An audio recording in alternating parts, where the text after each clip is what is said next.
Chapter 1290. A few children surrounded Shusha and chattered, their faces full of yearning. Yo-Yo was blocked by the crowd and couldn't see what was going on at the entrance of the village. He could only hear the sounds of exclamations coming one after another. Red Sparrow followed beside him. She was afraid that the crowd would squeeze him, so she lowered her body and hugged him with one hand while using the other to push the crowd aside. Her strength was really amazing. With just a wave of her hand, a burly man was pushed aside by her as if she was a rich girl. The man almost fell over. He turned around and was about to curse when he saw Red Sparrow's cold eyes. He was so scared that he immediately shut up. Red Sparrow was very tall, at 1.8 meters, and had an extremely domineering aura. When Yo-Yo saw this scene, he thought to himself, the women of Mercenary Paradise are really different. He thought that Lisa was already amazing enough. He didn't expect Red Sparrow to be one of the top female devils in Mercenary Paradise. His valiant martial strength, coupled with his pair of ice-cold eyes, was extremely frightening. Yo-Yo.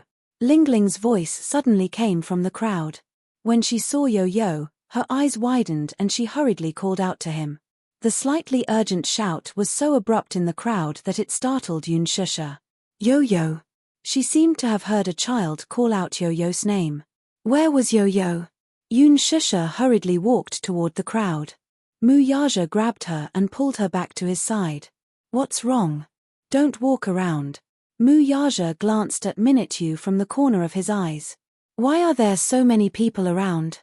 Minute broke out in a cold sweat. He turned around and looked at the crowd helplessly. As soon as his car stopped, he heard someone in the crowd shout, "The big boss of the village is here." Not long after, the entrance was surrounded by the villagers who had heard of it. Chairman Mu, please wait for a moment. I'll go and evacuate the crowd, Minute said and walked forward with his men. Suddenly, a commotion broke out in the crowd. As the crowd dispersed, Yo-Yo saw Muyaja and Shusha.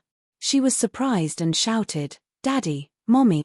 When Shusha heard the voice, she looked in the direction of the voice. When she saw Yo-Yo in Jukyu's arms, her expression changed and she walked towards him with a smile. Muyaja also saw Yo-Yo. He gently pushed aside the people in front of him and walked towards Jukyu. Everyone was dumbstruck. When they regained their senses, the picturesque beauty had already hugged the child tightly in her arms. The man who looked unapproachable also walked over. He reached out and took the child from the woman's arms. Only then did everyone realize that these two people were the child's parent. Everyone was surprised. What a young father and mother. This woman looked so young. She was probably in her early 20s.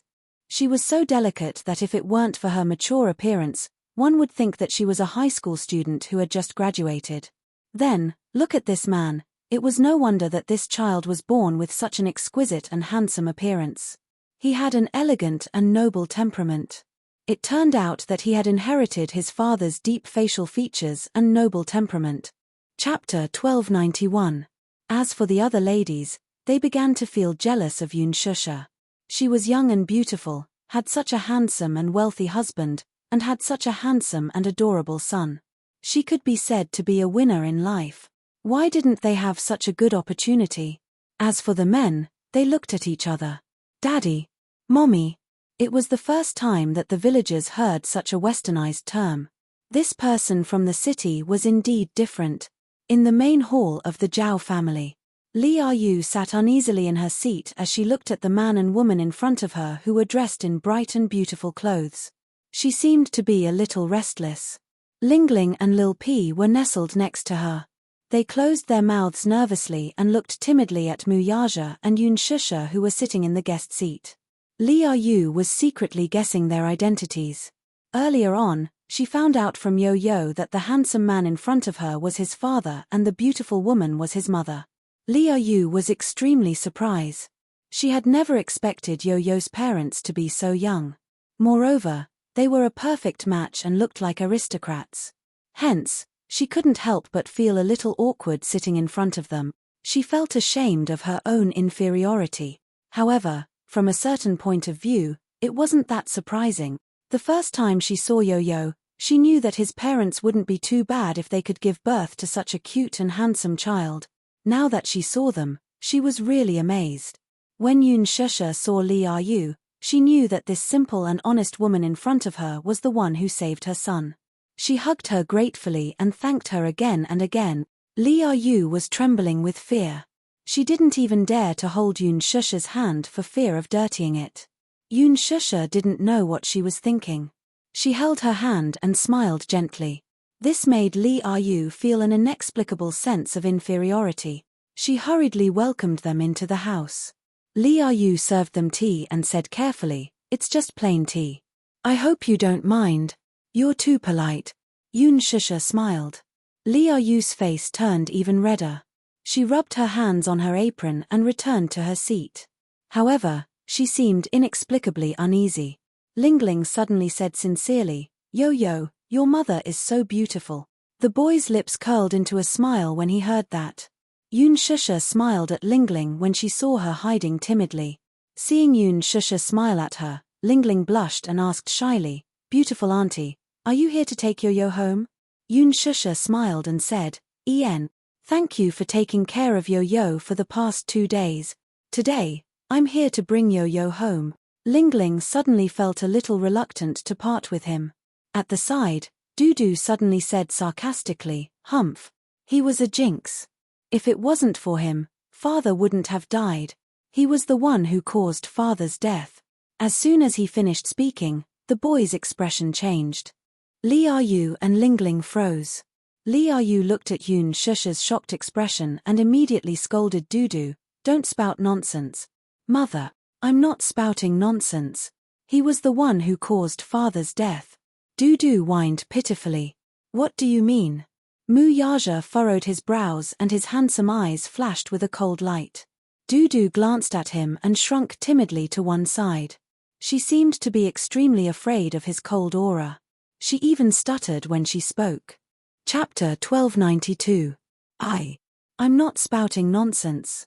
If not for this troublemaker, father wouldn't have died." As soon as she finished speaking, Dudu felt a lump in her throat. She grabbed her mother's clothes and cried sadly. Lee Ah-yu's face was full of awkwardness. Lingling, who was standing at the side, seemed to have lost all her strength at the mention of this sad matter. Her eyes reddened. Deep down, she knew that this matter had nothing to do with Yo-yo, but if not for Yo-yo, her father would be fine. However, she was very clear about gratitude and grudges. She did not blame him. Dudu, however, was not as clear-minded as her. Having lost her father at such a young age, she put all the blame on Yo-yo.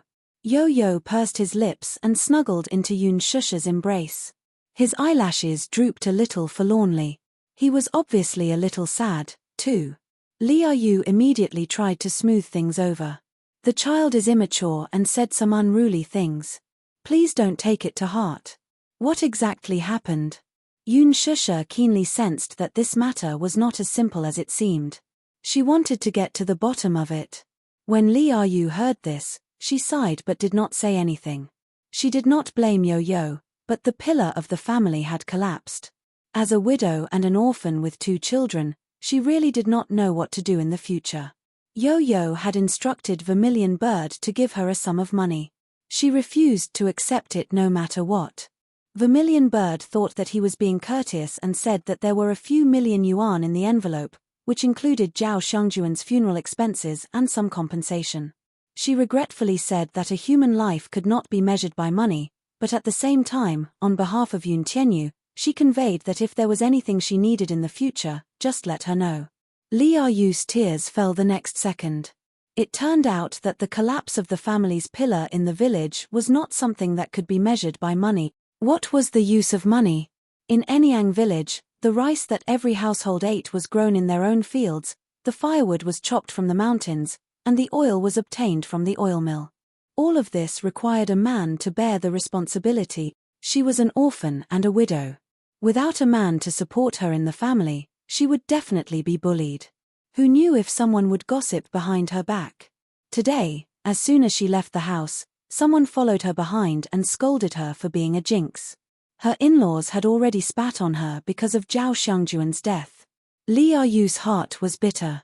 Dudu leaned against him with red eyes. She pursed her lips and didn't say anything. When Yo-Yo saw this, she couldn't bear it and whispered into Muyaja's ear, "Daddy, Uncle Zhao's death is indeed related to me. If it wasn't for me, the Zhao family wouldn't have fallen into such a miserable state. Bring them back to the capital." Muyaja frowned and looked at him. "What's going on?" "It's him." When Yo-Yo mentioned this name, the anger in her eyes could no longer be concealed. Even if he did not find out the identity of these assassins, he judged that they were most likely the pursuers sent by Mu Lianjue. It seemed that they had the intention of dying together. These people did not leave any leeway for them and did not care about life or death.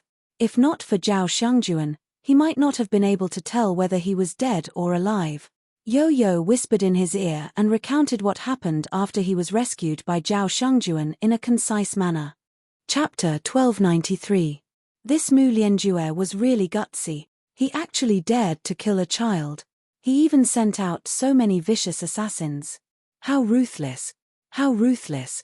Everyone who came from the Mu family was so ruthless.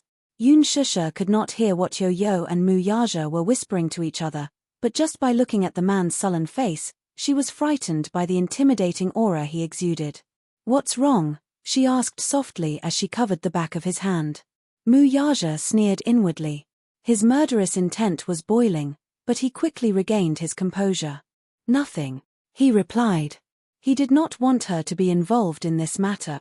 Muyaja said to Li Yu, "First of all, I'd like to express my regret about this matter. No matter what the reason is, we'll take responsibility for it. If you're willing, we'll bring you to the capital." "How about it?" "The capital?"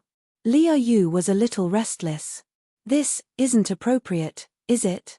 After bringing you to the capital, I'll arrange a place for you to stay and the best education for the two children." Minute Yu, who was at the side, said, "Please put it down. Since Chairman Mu has put this on the table, he'll arrange the best place for you to stay. Not to mention anything else, you and the two children won't have to worry about food and clothing for the rest of your life. After all, you've done the little master a favor, so please let us repay your kindness." Lingling's eyes widened in shock when she heard this. Minute Yu continued, "Forgive me for being blunt, but Chairman Mu made this arrangement because your husband passed away and the family has lost its pillar of support. He's afraid that you and the two children will be bullied, so he made this arrangement. Even if you don't think for yourself, you should think for the two children." Li Yu was speechless when she heard this and could only carefully accept it. Thank you, Boss Mu. However, we'll have to wait until the funeral is over before we can consider the next step. Here, I'd like to thank Boss Mu for his kindness." In the end, according to Yo-Yo's decision, after Li Yu settled everything here, she would settle them down in the capital. Yun Shusha carried Yo-Yo into the room and carefully checked his injuries. However, when she saw the wound on his shoulder caused by the animal trap, her eyes immediately turned red. She couldn't hold back her guilt and her tears fell. Yo-Yo sighed helplessly. He cupped her face and carefully wiped the tears off her face. "Mommy, you're already in your 20s. Why do you still cry so much? Don't cry, okay? When you cry, my heart hurts so much that it feels numb." Yun Shusha did not know whether to laugh or cry at his self-righteous words. When she thought about how he got all these injuries, she pursed her lips in heartache. Holding back her tears, she grabbed his hand and slapped it twice on the back of his hand. "Yo-Yo, you're naughty." "Alright, it's Yo-Yo who's naughty and made Mommy worry." Yo-Yo's eyes curved into crescents as he looked at her dotingly. His eyes seemed to be filled with a gentle smile and were full of tenderness. Yun Shusha said, "You always make Mommy worry. You shouldn't have swapped places with Mommy that day. Mommy is injured." Yo-Yo said honestly, "I can't just stand by and watch Mommy get hurt." Yun Shusha's heart was deeply touched. Yo-Yo. Chapter 1294. Yo-Yo looked up at her, then jumped into her arms and wrapped his arms around her waist. "Mommy, I really love you. No matter what it is, as long as you're happy, I'm willing to do anything." Yun Shusha sighed in her heart. This child was so precocious and could even say such touching words. She had mixed feelings. She didn't know if she should be touched or feel complicated. She gently caressed his face. "Yo-Yo, Mommy loves you too. She loves you more than life itself. Yo-Yo quietly gazed at her face and asked carefully, then, no matter what Yo-Yo becomes, Mommy will still love Yo-Yo? Yes. No matter what Yo-Yo becomes, Mommy will still love Yo-Yo. That's enough. Yo-Yo smiled contentedly and hugged her tightly. Where's Xiao Ichen? Are the wounds on your body better? Better. That guy's body is so strong. He can already get out of bed and jump around. However, out of consideration, she didn't bring Xiao Ichen with her. Because of this, little Ichen was probably still sulking at this moment. The family of 3 decided to head back to the capital after lunch. Liu prepared a table of sumptuous dishes. In order to entertain them, she served all kinds of fish and meat. She even slaughtered a rooster that hadn't crowed yet. The free-range chicken that they raised at home was very tender. When Shusha and Yo-Yo walked out, Yaja was already seated. However, Liu, Lingling, and Lil P seemed a little uneasy. They sat in their seats and secretly sized up Yaja's handsome side profile. Lingling carefully sized up Yaja. In her heart, she was a little envious of Yo-Yo. Yo-Yo's father was so handsome. He sat expressionlessly on the wooden bench. His back was straight and his whole body was cold and solemn. There was an indescribable aura around him, and he exuded the aura of a famous aristocrat. Even in such a shabby and backward setting, it was difficult to conceal his noble and cold aura. Liu looked at him and sighed in her heart. Indeed, one could not compare with another. Some people were blessed by the heavens. After Yaja sat down, Lingling and Dudu became much more restrained. He raised his hand slightly and took a sip of tea. Lingling was so scared that she didn't dare to move. She stared at him until he put down the teacup. Only then did she carefully take a sip of tea. Shusha and Yo-Yo also sat down. However, since Yaja didn't say anything and didn't move his chopsticks, the others didn't dare to move. Shusha glanced at everyone's expressions and knew that Yaja's aura was too strong, causing them to tremble in fear. Hence, she said to Yaja, "You seem to have scared the 2 children." The moment she spoke, it startled him. Yaja was originally thinking about something, but after being reminded by Shusha, he raised his head and looked at Liu and the 2 children on the table. He looked a little cautious. Shusha smiled and said, "Sister Li, the 3 children are hungry. Don't just wait. Let's eat, or the dishes will get cold." Liu asked carefully, "Boss Mu seems to be dissatisfied with the dishes. Haha. Is it because you're used to eating luxurious food and eating exotic delicacies that you can't find any dishes to your liking in this countryside?" Chapter 1295. No, he's not a picky eater. Don't judge him by his looks. He's always been like this. He doesn't like to talk and doesn't smile. After a pause, she said helplessly, "Look, big sister Li. There's so much food on the table. It'll be a waste if we can't finish it all." With that, Shusha glared at Yaja. Yaja smiled and said, "Big sister Li, don't be so busy. Let the children eat. I was just distracted. I didn't mean anything else." With that, Yaja picked up a drumstick for Lingling and Lil P. Then, he picked up a few pieces of chicken and placed them in Shusha and Yo-Yo's bowls. Liu was flattered by Yaja calling her big sister Li. When she saw him put the drumsticks in Lingling and Lil P's bowls, she became even more nervous. She pinched the corner of her shirt and said nervously, "Boss Mu, can you give Yo-Yo one of these drumsticks?" Lingling stared at the drumstick in her bowl. Her mouth was gluttonous. Just as she was about to pick it up with her chopsticks and take a bite, Liu glared at her. She immediately stopped moving and pursed her lips in embarrassment. She knew that Liu wanted to save the drumstick for Yo-Yo. Shusha smiled and tried to ease the atmosphere. "Big sister Li, what are you doing? Look at how scared the children are. If the children like drumsticks, let them have them.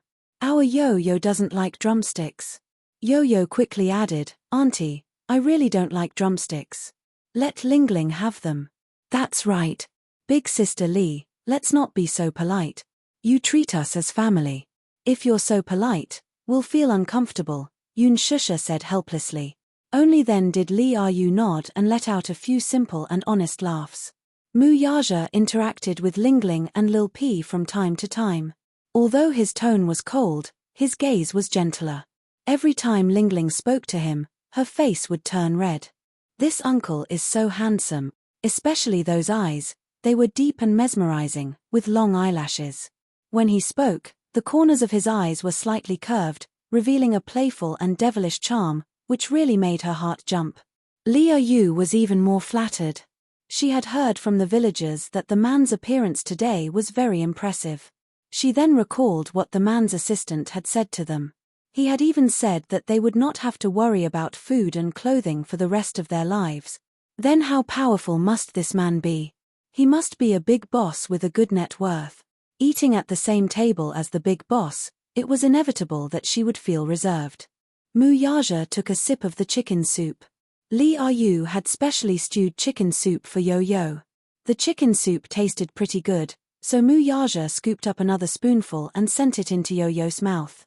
He didn't forget to carefully blow on it and dip it in. When he was sure it was cold, he fed it to him. Yo-Yo drank a mouthful happily. Mu Yaja raised his eyebrows. Is it good?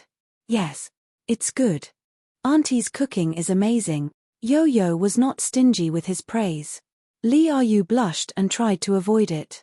Mu Yaja scooped up another spoonful of soup and fed it to Yo-Yo.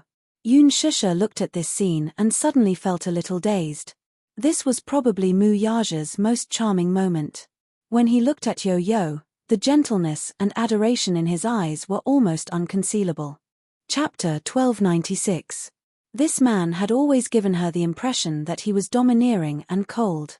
However, at this moment, the sharpness and coldness of the past had faded from his body. When he looked at Yo-Yo, he lowered his head and the tenderness in his eyes was almost overflowing. When he smiled, he was really the most charming. His sexy thin lips were slightly curved into a mesmerizing curve. Ling Ling was extremely envious. She looked at him eagerly and suddenly felt a trace of disappointment in her heart. Suddenly, a tender little hand holding a pair of chopsticks picked up a piece of vegetable and placed it in her bowl. When she looked up, she saw Yo-Yo smiling and saying, "You can't just eat meat. You should eat more vegetables." His smile was so warm. It warmed her heart. Ling Ling nodded. Okay. At this moment, the outside of the Zhao family's house was filled with people. Many people were asking about the young couple's background.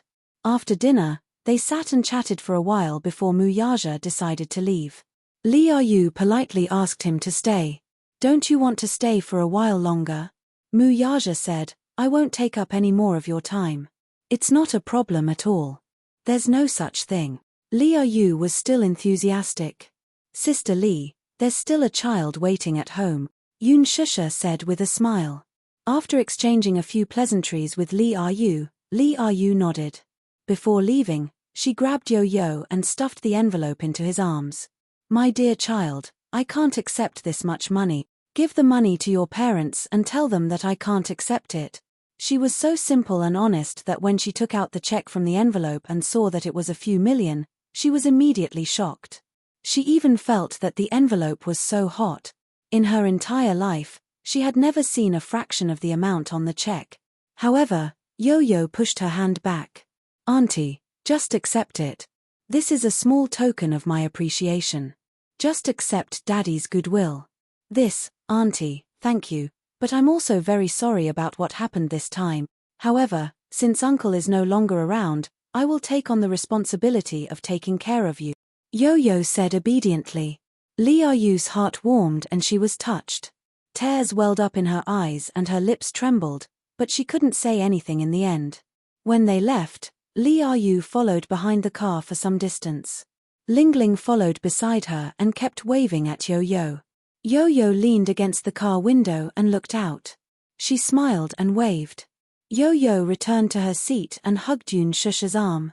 Satisfaction and anticipation appeared on her face. How wonderful. He was finally home. At that moment, it was as if a beam of sunlight had shone into her heart, bright and warm. When they got home, Xiaochen heard the sound of a car horn. He stood at the entrance of the villa and stood on his tiptoes to look around. The car came to a steady stop at the entrance. The moment Yo-Yo got out of the car, Muachen saw him and immediately pounced on him excitedly, hugging him tightly in his arms. He hugged Yo-Yo so tightly, as if he was afraid that he would lose a precious treasure again. He hugged Yo-Yo tightly in his arms.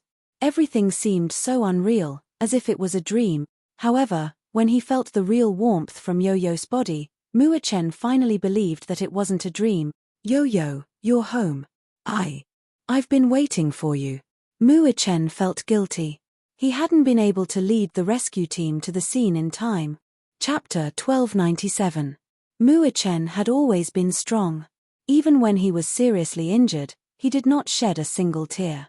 However, when he held Yo-Yo in his arms, Muachen's eyes welled up. He could not help but tear up. "From now on, let's not be separated anymore," Muachen said solemnly. Yo-Yo was almost suffocated by his tight embrace. "Brother, be gentler. You're hurting me," Yo-Yo said helplessly. "Okay." Muachen loosened his arms. Before Yo-Yo could catch his breath, Muachen hugged him tightly again. "Yo-Yo, I promised to protect you. It's all my fault that you're injured so badly this time. Brother, are you blaming me? You're hurting my wound," he reminded him weakly. Muachen was shocked and quickly let go of him. Yo-Yo glanced at his flustered expression and could not help but burst out laughing. Muachen's face froze and he asked with a strange expression, "What are you laughing at?" "Brother, I realized that you're so funny." Yo-Yo covered her mouth and giggled. "What do you mean?" "It's so mushy," Yo-Yo said. Muachen smacked his lips and his heart turned cold. Yo-Yo touched his hair helplessly. "Good boy. Didn't I go home?" Muachen's face turned red strangely. However, he was greedy for the warmth of Yo-Yo's palm and smiled. Yunshusha and Muyaja walked over. When they saw the affectionate look on the two little guys' faces, they looked at each other. "Why are you so lovey-dovey?" Yunshusha couldn't help but tease. She felt gratified to see that the two little guys had such a good relationship. He could still remember how Yo-Yo had rejected Muachen when the two of them had first met. They were not close to each other at all. Now that the relationship between the two brothers was so good, she felt a lot more relieved. Yu could only rub his forehead helplessly at her teasing. However, he heard Yunshusha say, "Xiaochen, you looked like a woman in ancient times who longed for her husband to come home." Muyaja added, "The Amar stone." Yunshusha immediately agreed, "Yes, the Amar stone." Xiaochen didn't know what the Amar rock was. Yo-Yo, who was standing at the side, understood. Her face froze for a moment, and she said angrily, "Mommy." He pouted and pretended to be angry. Xiaochen didn't understand. "Yo-Yo, what does Mommy mean by the Amar stone?" Yo-Yo said seriously, "You don't understand. Don't ask." Muachen pouted dejectedly. Yunshusha was even more amused. She went forward and hugged the two children. These two babies were so funny. She secretly laughed in her heart and couldn't help but reach out to scratch Muachen's nose. Yo-Yo and Muachen looked at each other and smiled. When they got home, Yunshusha specially cooked a sumptuous dinner for the two children. She hadn't cooked for a long time, so her culinary skills were a little rusty. Naturally, she couldn't compare to Yo-Yo's culinary skills. However, she put in a lot of effort, and the taste was not bad. Compared to before, her culinary skills had improved. Muachen was full of expectations for Yunshusha's culinary skills. When the dishes were served on the table, he couldn't wait to taste them. Then, he raised his eyebrows in approval. "Mommy's culinary skills are amazing." "Really? Then eat more." Yunshusha was encouraged. Muyaja, who was standing at the side, didn't hold back and said, "It's just passable." Chapter 1298. Upon hearing that, Yo-Yo crossed his arms in dissatisfaction and glared at him. "Daddy, I'll give you another chance to re-evaluate this." The threat in his eyes was indescribable. Muyaja replied without batting an eyelid, "It's not bad." Yunshusha, Muachen, Yo-Yo felt much better upon hearing that, and his expression softened a little. He held the bowl in his hands. The rice in the bowl was warm and tasty. He suddenly felt that this happiness was not easy to come by. It was probably because he had gone through hardships that he knew how precious a peaceful happiness was. After dinner, Muichen pulled Yo-Yo to his room. He had a lot of questions to ask him. Yo-Yo gave him a brief overview of what had happened in the past 2 days. Muichen, on the other hand, was shocked by what he heard. When he learned that Mu Lianjue had sent people to hunt him down, he clenched his fists in anger. That Mu Lianjue is too despicable. He's just like a clown. He probably knows that he's lost, so he needs to jump around a little before he can feel at ease. Yo-Yo snorted coldly. D***it.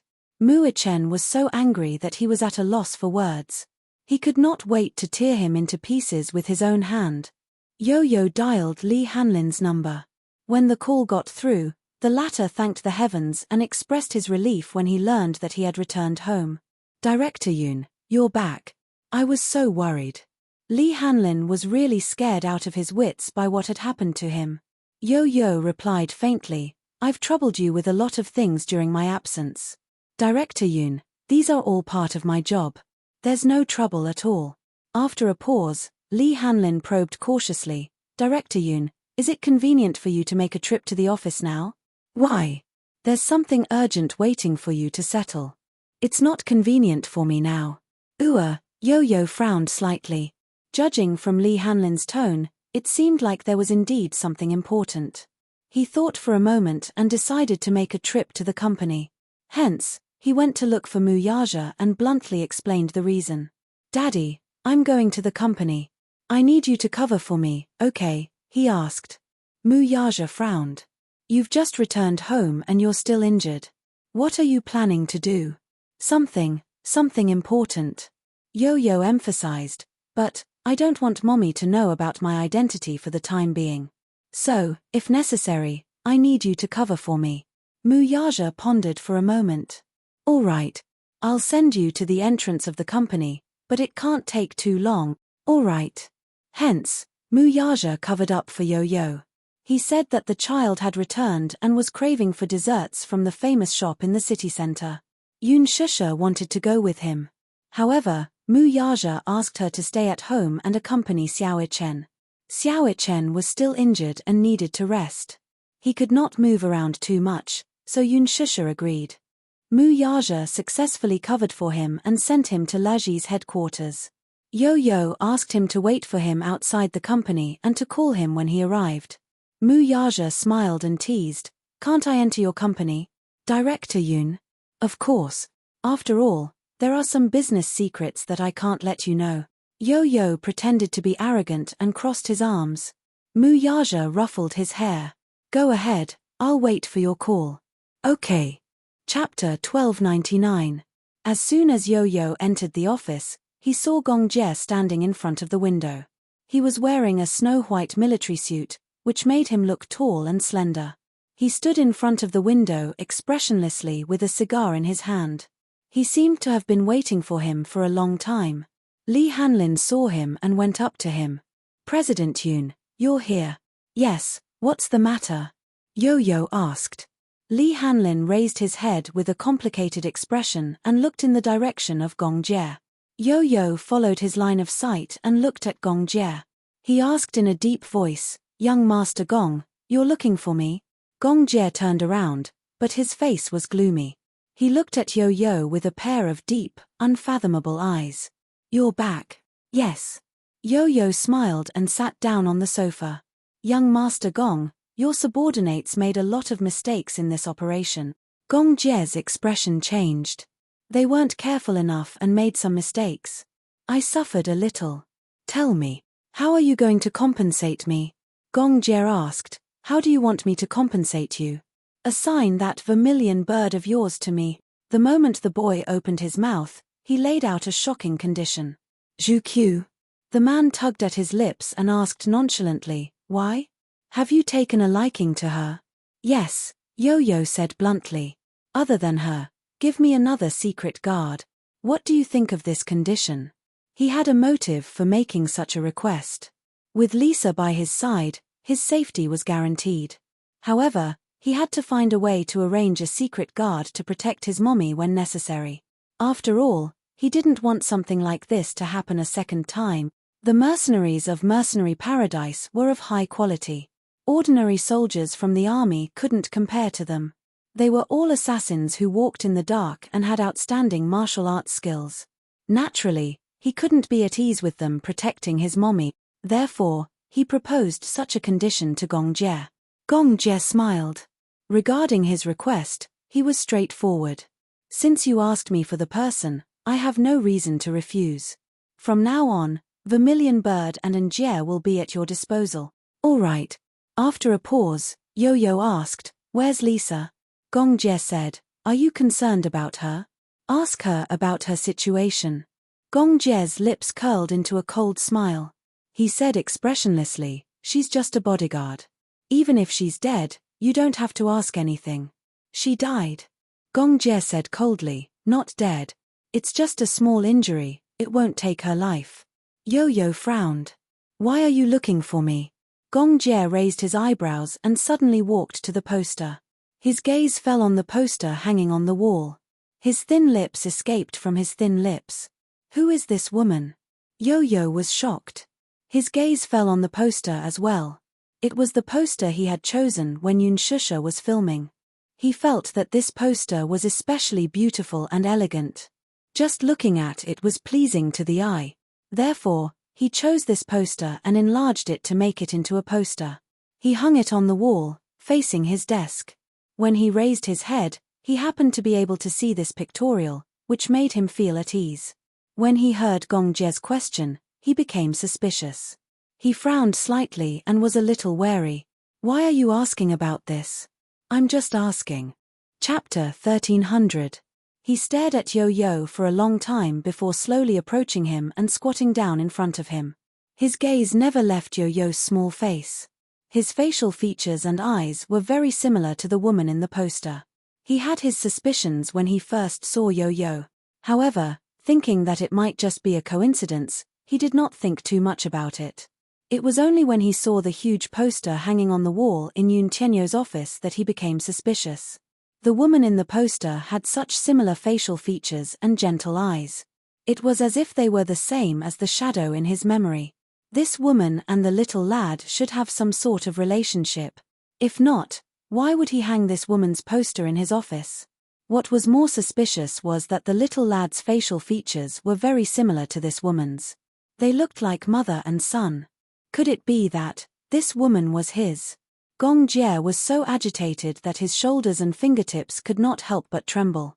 He suddenly held Yo-Yo's face and caressed every inch of his face with his slender fingers. A complicated look appeared on his face. "Actually, when I first met you, I vaguely suspected your identity." Gong Jie said this firmly. He slowly raised his eyes and met Yun Tianyo's startled gaze. "What suspicion? Don't you think that you and I look alike?" Gong Jie raised a brow and his thin lips parted as he asked this. Yo-Yo's gaze landed on his face again. It was more than similar. Yo-Yo was extremely sensitive. Hence, when he first met Gong Jie, he had some suspicions. However, at that time, he was thinking about his mommy's matter and did not think much about it. He heard that his mommy had a younger brother who was in a car accident and disappeared without a trace. No one knew if he was dead or alive. Now, the man standing in front of him looked so similar to his mommy. It was hard for Yo-Yo not to think about it. However, compared to Gong Jie, his attitude was more conservative. "Indeed, there are some similarities, but what are you trying to say?" He did not go straight to the point and tell him the identity of the person in the poster. His mommy's identity was sensitive. Moreover, the man standing in front of him was a core member of the Hurricane Group, the #1 mercenary empire. He was a very dangerous person. What if he was not? Without confirmation, he would not reveal his mommy's identity to him or anyone else. This was his protective measure for his mommy. Gong Jie sized him up with him. He was eager to verify, but he was afraid of being disappointed again. However, with a little bit of hope in his heart, he casually said, "I'm looking for someone." Yu was slightly taken aback. A woman. At the mention of this person, there was a rare tenderness in his usually cold and unruly eyes. "Although I don't know if I'll be able to find her in this lifetime, I don't want to give up on any hope, regardless of whether she's dead or alive. She is very important to me." "A woman?" Yo-Yo asked tentatively. Chapter 1301. Although someone told me that she's already dead, I don't believe it. There seemed to be a faint bond between bloodlines. Some people said that blood was thicker than water. Twins would form a bond similar to telepathy. Back then, he was told that his sister had died in a car accident. By the time he woke up, he was already taken away by the Hurricane Group. That was the first time he met his biological father, Gong Xiaoying. His father told him that when the people from the Hurricane Group took him away from the hospital, his sister had already been declared dead. The doctor said that she showed signs of dying on the way to the hospital. Her heartbeat was already gone by the time they reached the hospital. They did a series of emergency treatments, but it was too late. Gong Jie could not believe it and was downcast for a while. His sixth sense was telling him that his sister was still alive. He had also met a woman who looked like him. However, after further verification, the final result was disappointing. Gradually, he began to believe that his sister was no longer in this world. However, when he saw the huge poster in Yun Tianyou's office, his heart seemed to have sensed something and was filled with hope again. Yo-Yo was silent for a while before he made up his mind and slowly explained, "The woman in the poster is a celebrity." Celebrity? Gong Jie was stunned. "What's your relationship with her?" If you must ask what kind of relationship they have, Yo-Yo's face instantly revealed a fanboy's expression. "I'm her little fan." Gong Jie was silent. Li Hanlin, who was standing at the side, was speechless. "Just a fan? That's all?" Gong Jie stared at him suspiciously. Yo-Yo gave him an elegant smile, hiding his thoughts well. "If the person you're looking for is her, I can use my connections to investigate her identity for you," Gong Jie coldly said. "No need. If that was the case, he would send someone to investigate." With that, he stood up abruptly and strode off. Yo-Yo watched him leave expressionlessly with a frown. "Agent Li," he called out. Li Hanlin walked to his side and squatted slightly. "Director Yun, what are your orders?" "Lock down everything. Don't let him find out anything about my mommy." "Why?" Li Hanlin was suddenly suspicious. "Why do you want to hide her identity from young Master Gong?" Yo-Yo faintly answered, "Because before I can confirm his relationship with my mommy, I won't let him get close to her." "I don't understand your intention."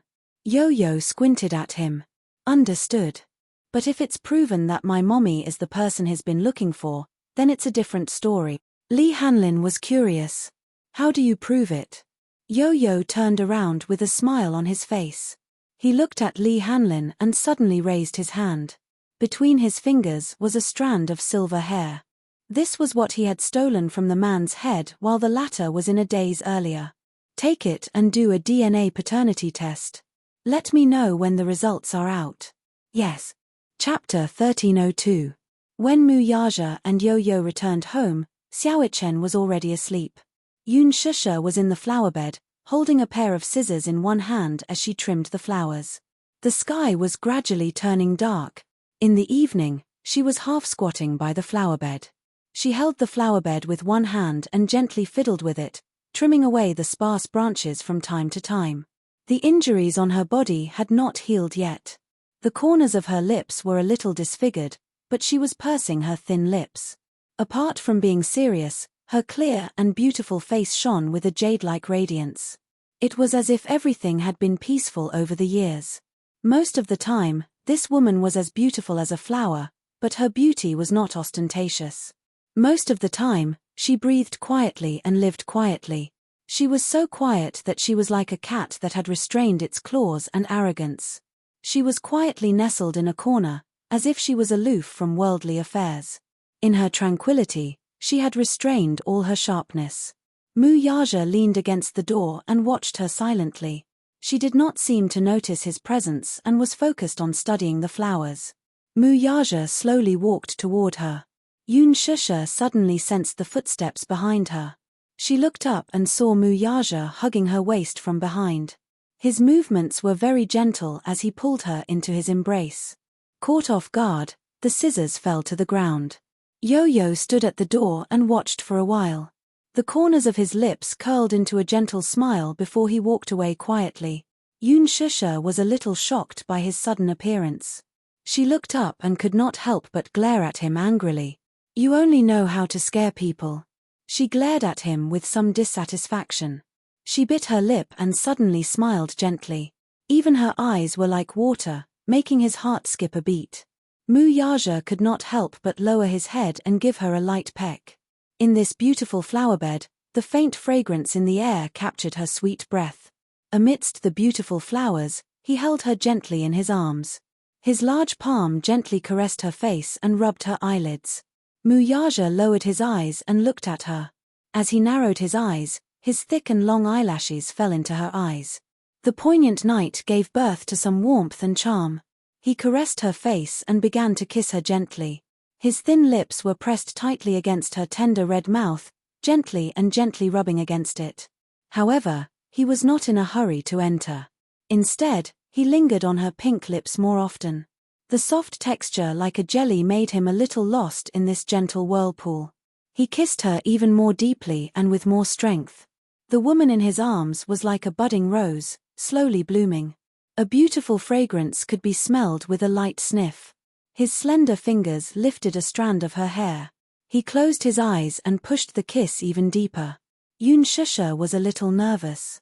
In a low voice, she muttered, "Don't, the children are here."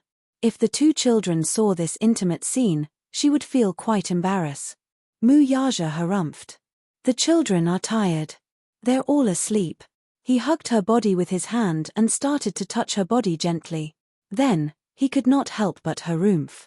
"Why have you lost weight again?" She had lost so much weight. During the few days in the hospital, she ate very little. Moreover, this woman seemed to have a thin physique. No matter how much she was fed, it was hard for her to gain more than a few pounds. But the speed at which she lost weight was very fast. He was a little dissatisfied. This woman was too thin. It was not good. Chapter 1303. Yoon Shusha pouted and felt a little wronged. "I've lost a little weight these days. But it's just as well. I won't have to lose weight when I'm filming a new drama soon." The camera would always magnify a person's size.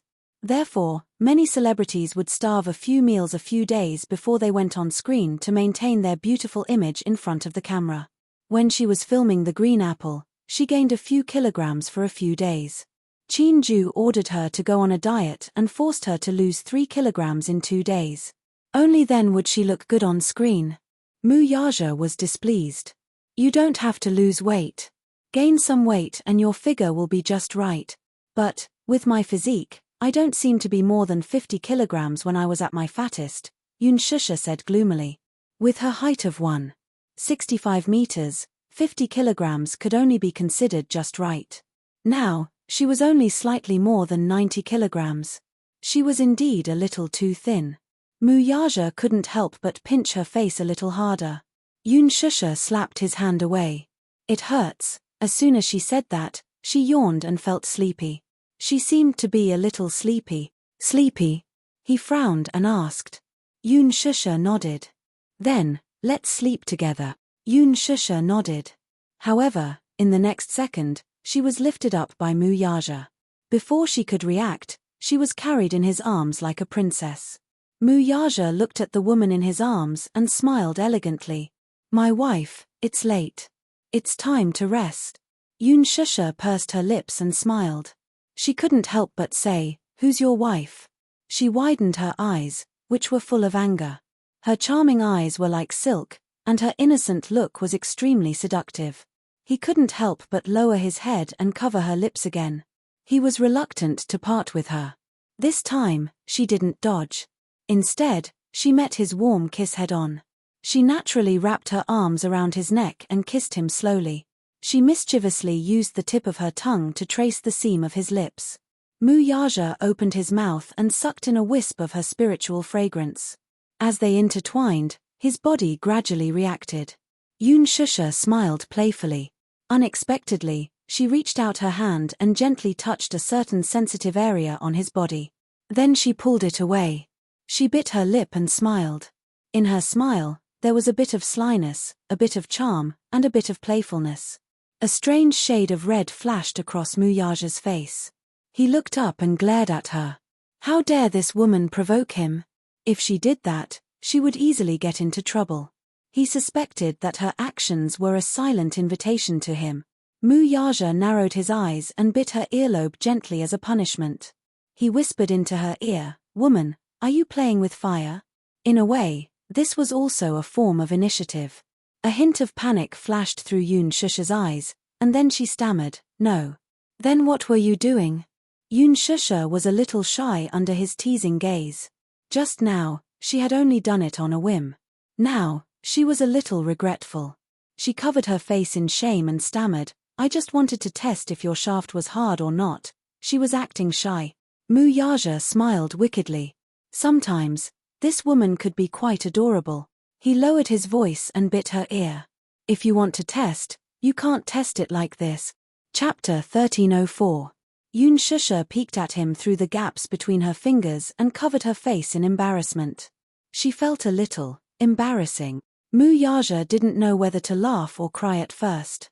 Then, he carried her back to the bedroom and carefully placed her on the bed. Concerned about the wounds on her body that hadn't healed yet, his movements were very careful, as if he was treating a precious and fragile object. In the next second, he took off her clothes. Yun Shusha immediately reached out to stop him. He said in a low voice, "Don't move." She really didn't dare to move, until he took off her outerwear, leaving only her cute and sexy underwear. Then, his tall body pressed down on her. He placed it on her body, but deliberately lightened the weight. Even so, Yun Shusha still pushed him away in embarrassment. "Ooh. Mu Yaja, you're so heavy." A height of 1.88 meters and a weight of more than 70 kilograms was a very heavy weight to her. Mu Yaja smiled mischievously. Then, he reached out and hugged her. With a flip of his body, he switched positions with her and helped her sit on top of him. With this, Yun Shusha sat on top of him in a seductive position. Yun Shusha smiled sweetly. With a slight twist of her body, the straps on her bright and beautiful body slid down from her shoulders. When her clothes were half removed, that beautiful scene came into his view. Mu Yaja reached out and just happened to be able to grasp that pair of plump jade bunnies.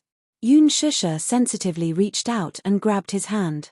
Then, he held her hand in reverse and guided it to a certain spot. The moment her fingertips touched something hot, she was shocked and immediately retracted her hand. Why? Who was the one who said that she wanted to try it?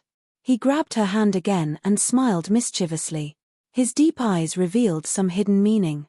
"You weren't at your best just now. Now, try it again. How does it feel?" Those words really made one's heart skip a beat. She blushed at his teasing. She pursed her lips in shyness as her cheeks blushed a few shades of pink. It was just a teasing remark. Did he actually take it seriously? She was only joking, that's why she said that.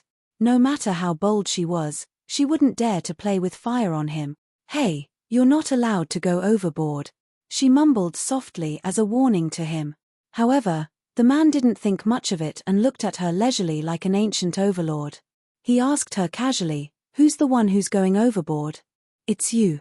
She slapped his hand away and chuckled. "Let go of me." But her face. He grabbed her chin, forcing her to meet his gaze, and snorted in displeasure. "You're the one who provoked me first. I didn't want to touch you during this period of time, but now, you're in the wrong. Now that you're the one who started it, shouldn't you be responsible for extinguishing it?" Yun Shusha pouted disapprovingly and raised her eyebrows. "Mph, it's more like I'm the one who's going to destroy you." "Destroy me?" This woman. She's got guts. She actually wanted to destroy him? Mu Yaja curled his lips and kissed her perky butt. He kneaded it gently. This feeling was just right, but it made his brows relax slightly. He wanted to see who would be the one to destroy who. "Sure, why don't you give it a try?" Chapter 1305. Yun Shusha reached out to grab his careless hand. With a charming smile on her face, she looked like a seductive vixen. What greeted his eyes was a seductive scene. "All right, stop fooling around. Sleep with me, okay?" She leaned over and laid on his body, hugging his shoulders and acting coquettishly. She was a little tired and wanted to rest. Unfortunately, His restless hands continued to roam all over her body, igniting a fire. It caused her body to react a little. Yoon Shusha became increasingly frustrated and couldn't help pinching his face. Mu Yaja took a step further and asked, "How are we going to sleep?" "Hey." Yoon Shusha glared at him and rebuked, "Mu Yaja, can you be more serious?" However, the man hooked his arm around her jade-like neck and rubbed his lips against her ear. "Am I not serious enough? How do you want me to be serious, then? Tell me. Sleep with me obediently." Yoon Shusha pressed his restless hand down and said, "Today. I really can't." The man raised a brow meaningfully as if he was deliberately teasing her. "Why can't I?" Yoon Shusha was stunned. Seeing him chuckle softly as if he was teasing her, she instantly blushed. What a meaningful question, she pouted softly and coquettishly. "I was wrong.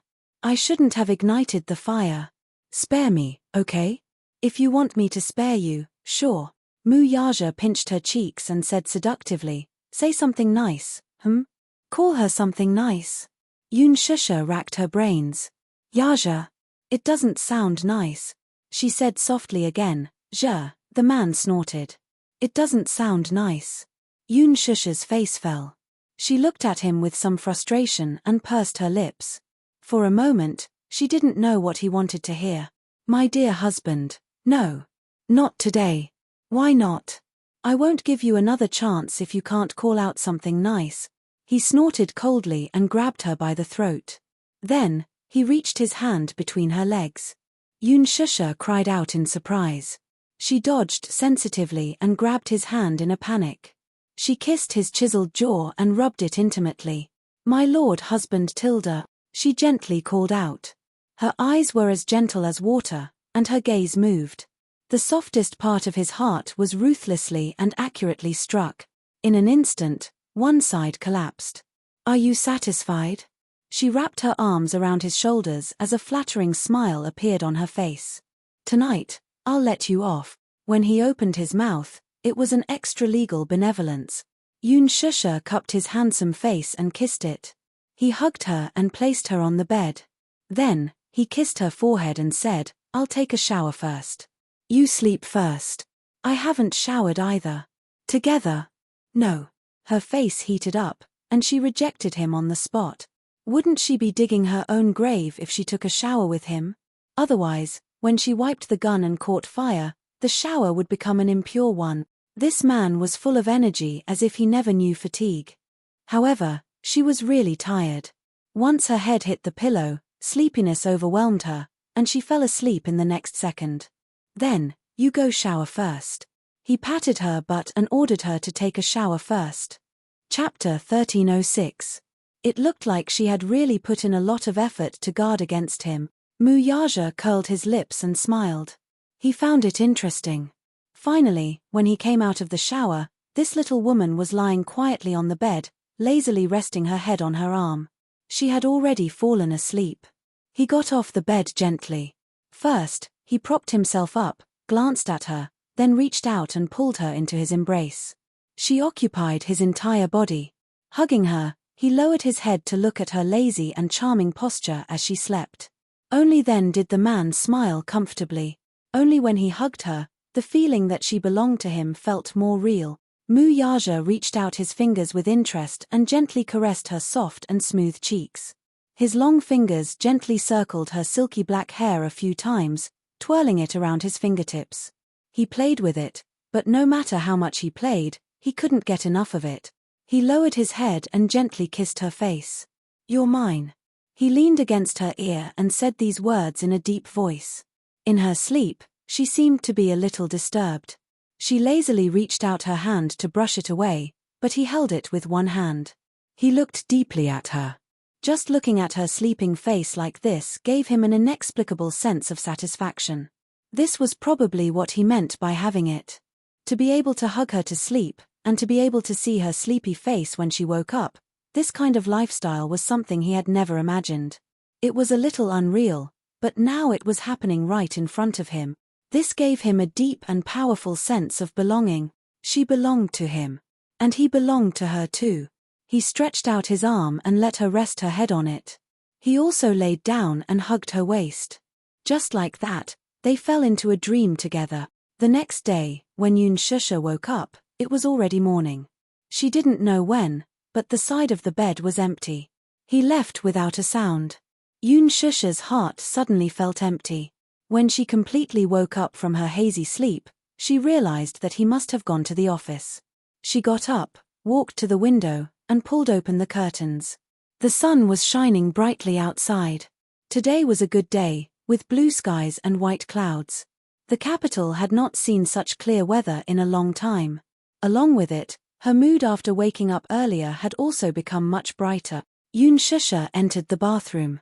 After washing up, she walked out of the room and saw Yo-Yo walking out with a basket of clean clothes. Yo-Yo looked at her, smiled slightly, and his eyes softened. "Mommy, you woke up so early?" "Yes. Daddy left early in the morning. He must have gone to the company." Yoon Shusha nodded and suddenly glared at him. Yoon Shusha looked at the clothes basket in his hand with some astonishment. "Washing clothes?" Yo-Yo explained, I woke up early today and had nothing to do, so I washed the clothes. Right now, I'm planning to go out and dry them." Yoon Shusha smiled and immediately said, "Mommy will dry them with you, okay?" "No need. Mommy's hand is injured, right? Since you're seriously injured, you should rest well." As Yo-Yo spoke, he glanced at the bandages on her wound, and his heart ached. Yoon Shusha's heart warmed. Her little warm boy was always so considerate. Chapter 1307. He pouted and blew gently with his little pink mouth. Transparent bubbles swelled up from the blowpipe and then floated in the air. Under the light of the sun, they refracted colorful illusions. Yo-Yo had made this blowpipe for fun when he was young. He used very simple tools to make a simple blowpipe. When Yo-Yo woke up, Xiaochen was also awake. He stood by the side and watched as Yo-Yo cleaned the house and washed the clothes. His injuries had not healed yet, and he did not know how to do housework. There was nothing he could do to help, so he stood by the side helplessly. Yo-Yo rummaged through the cabinets and took out a toy that he had made in the past. He also poured some soap water into it and let Xiaochen blow on it. Blowing bubbles was a childhood memory for many children. Yo-Yo rarely went out when he was young. He liked to lie on the windowsill and blow bubbles with his self-made blowpipe. He specially modified it and used the blowpipe he made to blow bubbles. They were big and round. To Xiaochen, this toy was extremely rare. He was addicted to playing with it. He sat on the flower bed and played with it with great interest. He felt that it was very interesting. He had never played with this toy when he was young. It was simple but interesting. Especially when he saw the big bubbles that he blew floating in the wind, he felt an inexplicable sense of accomplishment. "Yo-Yo, quick, look. I blew a big bubble." Xiaochen suddenly shouted excitedly. Yoon Shusha giggled and Xiaochen was instantly alerted. He looked up abruptly and saw that it was her. He ran over happily. "Mommy, you're awake?" Yoon Shusha squatted down and patted his head. "Yes. Xiaochen, good morning." Xiaochen snorted and glanced at her with disdain. "Chimph, good morning. The sun is already shining on your butt. Mommy is such a lazy pig." Yoon Shusha was a little embarrassed. Muichen, are you asking for a beating? How dare he call Mommy a lazy pig? Then you're a lazy pig. Stupid and lazy." Yo-Yo was displeased.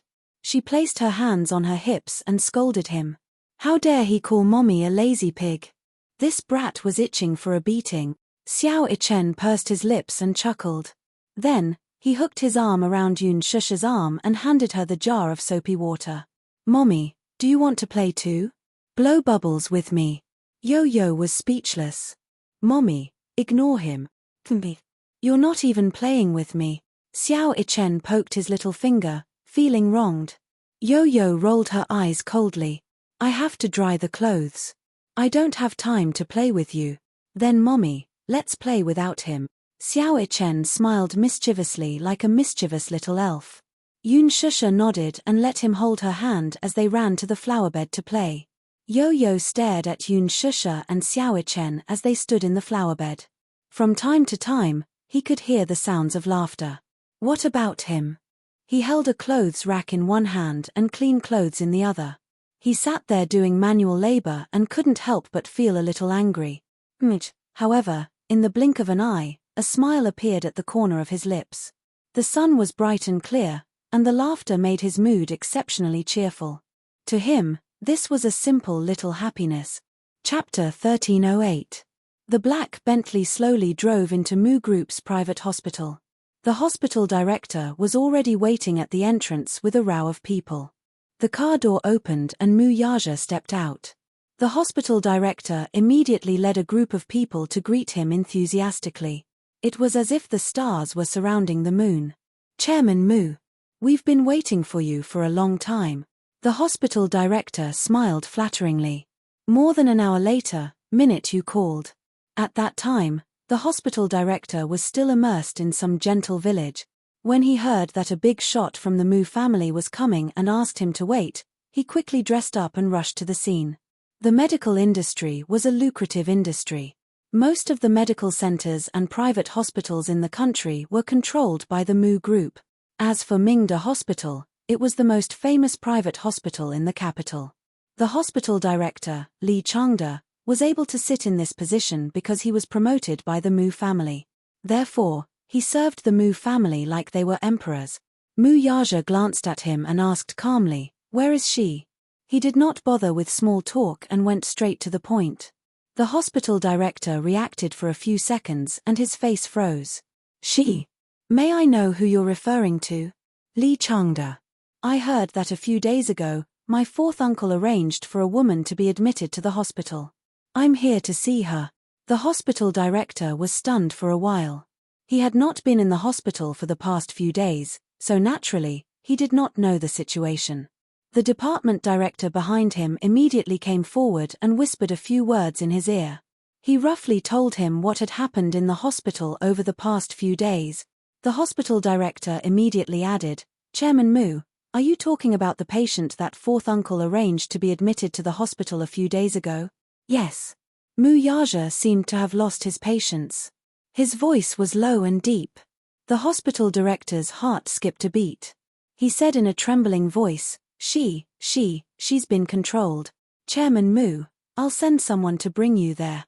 With that, everyone followed behind him like stars surrounding the moon as they made their way to the hospital building. The psychiatric inpatient building. On the third floor, Mu Yaja walked through a long corridor. Then, everyone stopped at the door of Ward 5. "Open the door." The psychiatric ward was different from other wards. It had a wooden door, and when the door was opened, an iron gate appeared. Mu Yaja stood at the door. Through the tightly shut iron gate and the crisscrossing iron bars, he could clearly see the scene in the ward.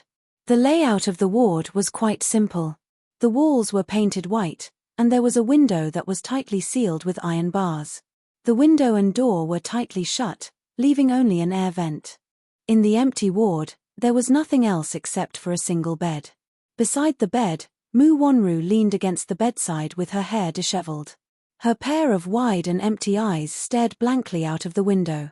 Her originally beautiful hair was now as messy as a ball of withered grass.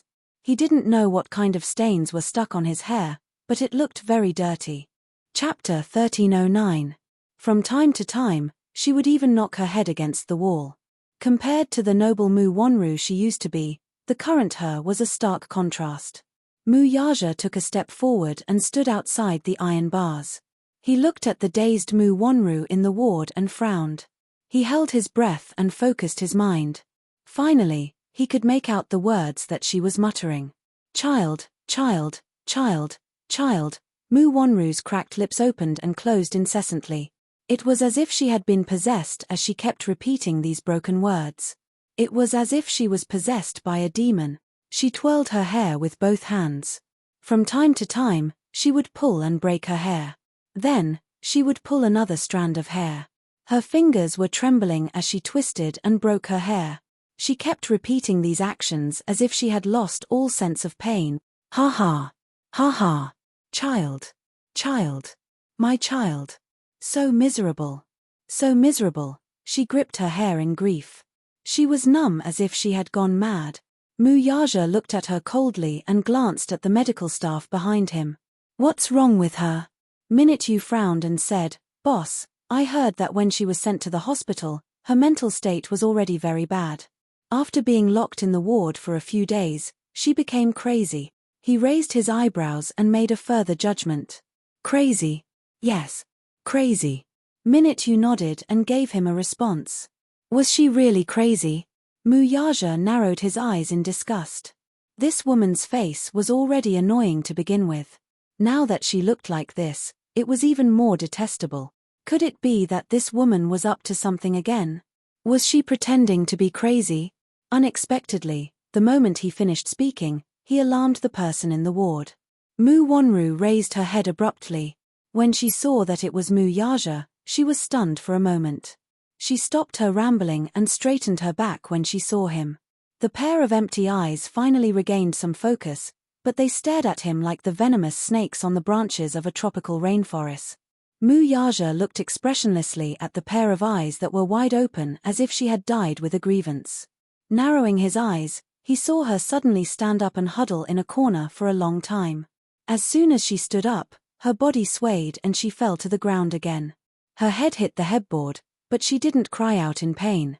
It was as if she was really numb to pain. Then, she scrambled to get up from the ground and stared at him again.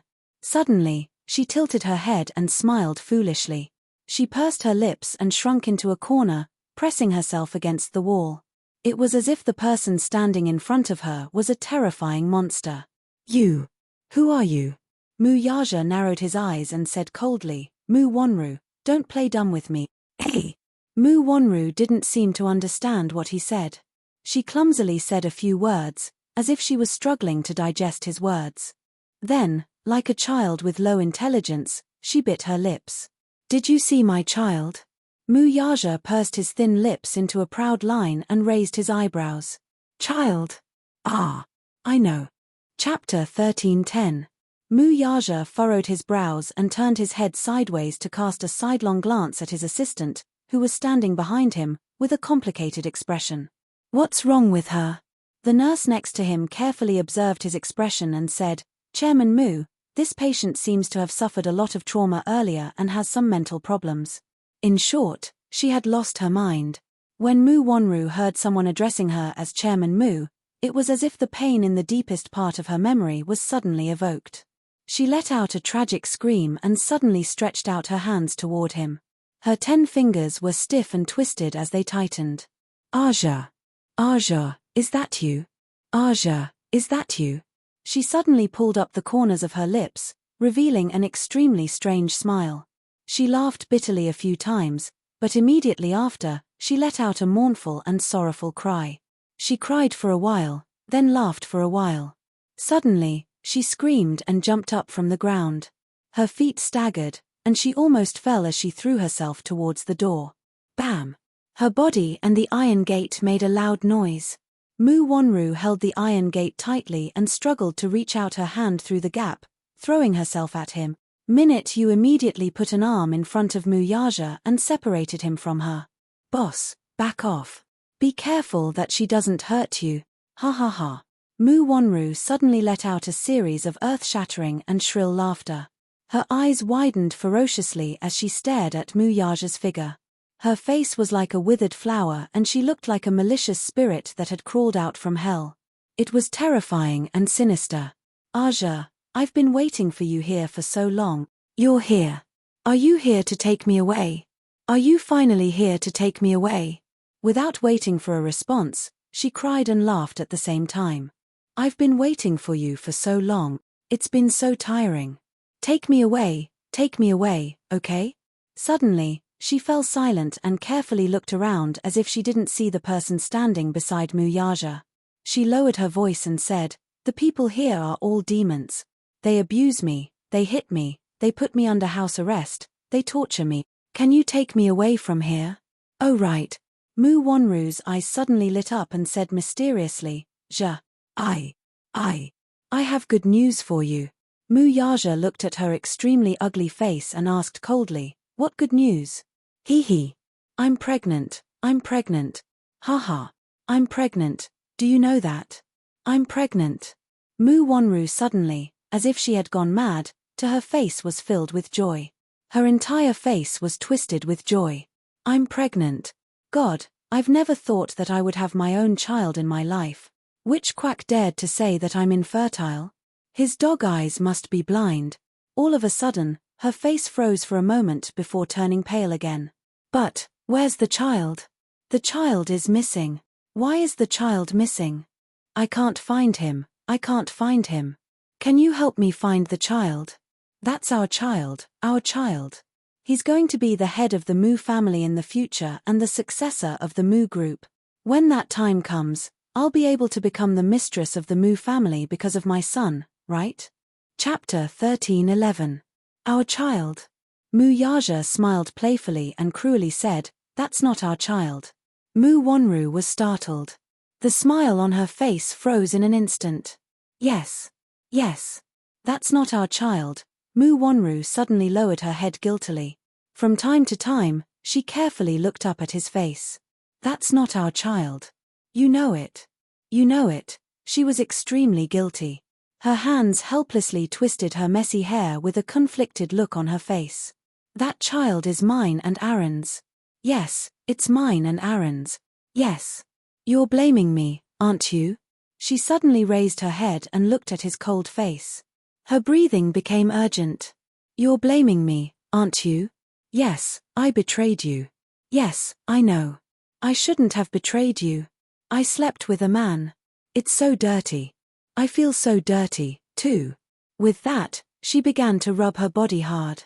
Moo Yaja's face was cold. He lowered his head and looked at her, unmoved. Moo Wonru's voice trembled as she started to speak incoherently. So, you're angry. You're angry with me. You blame me for betraying you, so you snatched my child, right? But I know that I'm wrong. I shouldn't have done that. I shouldn't have betrayed you.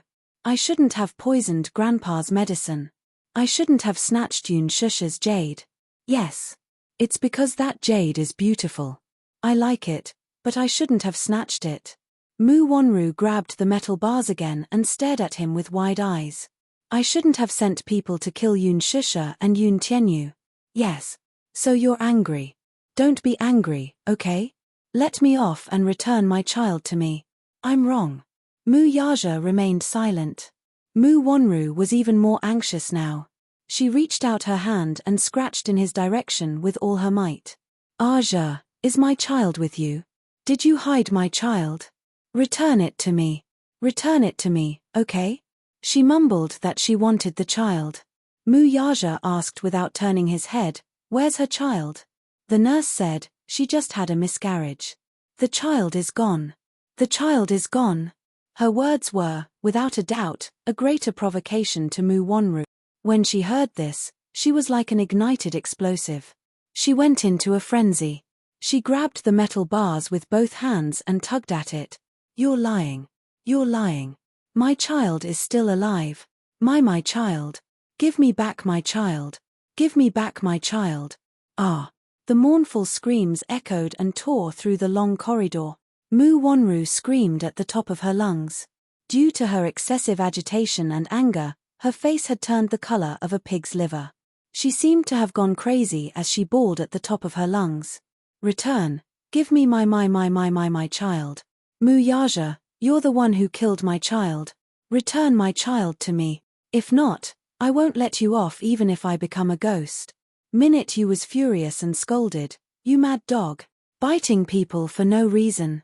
The nurse on duty hurried over and ordered everyone to stand back. She then opened the door. Moo Wonru was about to rush out when the nurse picked up a pillow and gently said, "Your child is here?" Chapter 13:12. Moo Wonru was called back to her senses. She turned around in a daze and her gaze fell on the pillow in the nurse's arms. It was a soft, white pillow. Moo Wonru's eyes widened in an instant. Then, she rushed over ecstatically and snatched the pillow from the nurse's arms. Child, my baby." The moment Moo Wonru hugged the pillow, she retracted her sharp aura. A motherly gentleness appeared on her face, and her eyes became docile. "Baby." Sob, "Mommy misses you so much." The medical staff behind her looked at each other. Taking advantage of this moment, they they quickly rushed forward and swiftly gave her a dose of tranquilizer. Mu Wonru's body trembled violently. Then, her eyes rolled back and her entire body went limp. A few doctors and nurses worked together to lift her onto the bed. Then, they went out and locked the door. From the beginning to the end, Mu Yaja's face was expressionless. He only looked coldly at the crazy woman. Under the influence of the tranquilizer, she was quiet. However, she still hugged the pillow tightly in her arms and refused to let go. There was no doubt that this person had gone crazy. At first, he wondered if she was playing some trick and pretending to be crazy in front of him. But now, he was sure. This woman had gone completely insane. Moreover, he was quite crazy. What exactly triggered her? According to the attending doctor, the patient has been living in fear for a long time and suffered a heavy blow overnight. As a result, he developed a serious mental disorder. Minute Yu responded to his suspicions. That day, after Mu Wonru woke up, she found out that her child was not saved. It had suffered a miscarriage and even her uterus had been removed. It wasn't easy for her to have a child, but it was gone. This caused Mu Wonru so much pain that she had some self-mutilating behavior. After coming out of the operating room, her condition became more and more unstable. She kept asking for a child. It seemed that she couldn't accept the pain of losing a child. She was pitiful and hateful. Mu Yaja slowly turned around and was about to leave when he saw a figure at the end of the corridor. At the end of the corridor, Mu Lianjue was leaning on a cane with someone supporting him. His back was against the light, so his expression could not be seen clearly. Mu Yaja was stunned. Then, coldness and hatred appeared in his eyes. He raised his head and strode toward him. When he reached Mu Lianjue, Mu Yaja stopped in his tracks and coldly lowered his head to look down at him from above. His face was cold and sinister. Fourth Mu's fourth brother. The moment he spoke, his voice seemed to freeze 1,000 miles of ice. He directly addressed him as Mu Sai, not intending to give him any face at all. Mu Lianjue's body trembled slightly as he raised his head to look at him. In the next second, Mu Yaja suddenly reached out and grabbed his throat with his strong and broad palm. He exerted so much force that one could faintly hear a few weak joints groaning. Mu Lianjue was caught off guard by his sudden move. The cane in his hand fell to the ground with a thud. Grabbing him by the throat, Mu Yaja pushed him hard and pinned him against the wall. Chapter 13:13. Mu Lianjue did not even have the time to react before he was pinned down by the other. He heard Mu Yaja call him by his name without any honorifics. Fourth Mu, that was a title that only someone of Mu Linfeng's seniority could address him by. It was clear that Mu Yaja did not intend to give him any face. The moment Mu Yaja saw him, icy fury surged in his heart, and he could not restrain it. This man was too much of a bully. What did he take him for? Did he really think that just because he didn't show his power, he could play with him in the palm of his hand without fear? What a joke. Look at what kind of shady business he had done behind his back. He did not execute him immediately back then because Second Master Mu was there to stop him. He was busy looking for Yo-Yo back then, so he was not in the mood to deal with him. Look at what he had done now. He actually sent an assassin to kill a 7-year-old child. Mu Wonru had lost her mind because of the shock of losing her child. What about him? He could see that this old fart had also gone insane. Mu Lianjue was choked by him. The veins on his forehead bulged as his blood rushed to the top of his head. Due to suffocation, his eyeballs bulged out. Mu Yaja, what are you doing? He struggled to spit out a few words from his throat and looked at him angrily. Did he know that what he was doing was treacherous? In terms of seniority, Mu Yaja should respectfully address him as fourth uncle. He was his elder, after all. He, Mu Lianjue, had a prominent and honorable position in the Mu family. He went up to him and grabbed his neck without saying a word. He looked angry and called him Fourth Mu. This was more than just treason, this was practically a rebellion. Who gave him the guts to do that? Mu Yaja glared at him coldly. His eyes were bloodshot and full of murderous intent. Mu Lianjue could see the terrifying murderous intent in his eyes. It was real murderous intent. It was not just anger. Mu Lianjue's heart was filled with nervousness and fear. He had never seen such a terrifying expression on Mu Yaja's usually cold and calm face. It was as if he was an ancient king who had been angered and turned violent. His pair of cold and sharp eyes were as sharp as an eagle's. What are you doing? Frightened, Mu Lianjue gripped Mu Yaja's wrist tightly with both hands and began to pry his fingers apart. The Mu family had an illustrious background. The Mus would be arranged to serve in the military when they were young. Just like Mu Lianjue, he had also undergone harsh training in the military when he was younger. Even though he was getting on in years, he still had strength in his hands. However, the current Mu Yaja was at the peak of his anger. All the strength in his body seemed to have condensed in this hand that was choking his neck. No matter how hard he struggled and tried to break free, it was all in vain. Mu Lianjue felt increasingly suffocated. His eyelids twitched uncontrollably as he gasped for air. Mu Yaja's grip tightened, as if he could snap his fragile throat in the next second. I've lost my last bit of patience with you, Mu Yaja sneered evilly. His eyes were like the tip of a cold knife as they landed on the man's face, causing him to feel a sharp pain. Chapter 13-14. D*MNU, Mu Lianjue. As soon as he said that, Mu Yaja tightened his grip on his neck. In the next second, he felt the world spinning before his eyes. The excruciating pain in his throat cut off all possibility of breathing. He could only feel that his throat was so fragile that it could not withstand a single blow from the other and would be crushed in the next instant. This brat was bent on putting him to death. He did not leave any way out at all. How heartless. Was he so heartless that he would strangle his fourth uncle to death for a woman and a B** starred from who knows where? It was as if he could hear the joints in his throat creaking as they tightened. Cough, cough. Mu Lianjue gradually lost his strength and could no longer struggle. Madness. This was madness.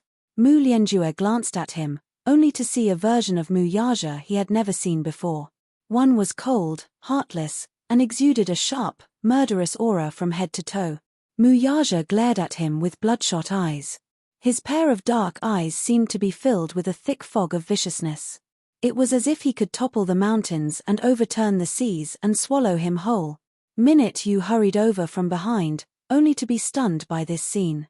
Realizing that things were not looking good, he hurried forward to calm Mu Yaja down.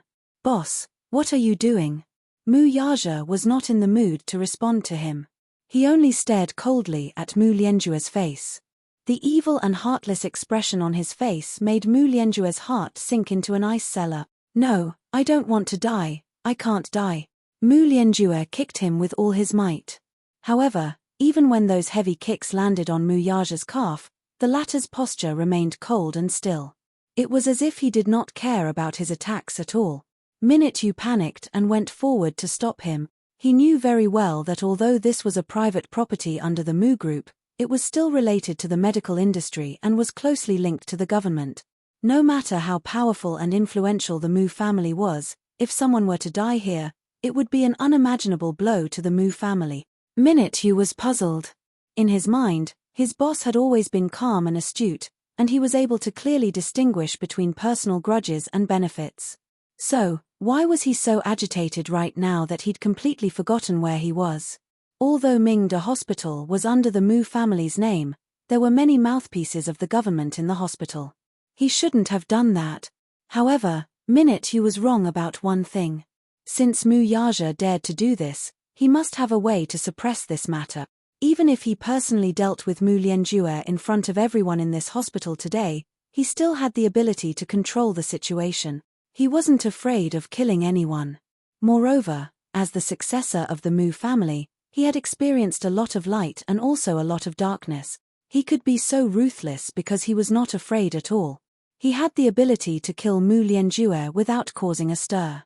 Once he hardened his heart, not to mention Mu Lianjue, even if he had to go head-to-head with someone like Mu Linfeng, he would be fearless. No one could do anything to him. Chapter 13-15. Mu Lianjue had violated so many of his rights and trespassed on so many forbidden grounds, yet he still looked at ease when he met him. Did he not know that the reason why he was so calm and unhurried was that he was confident that he would not dare to do anything to him because he was his fourth uncle?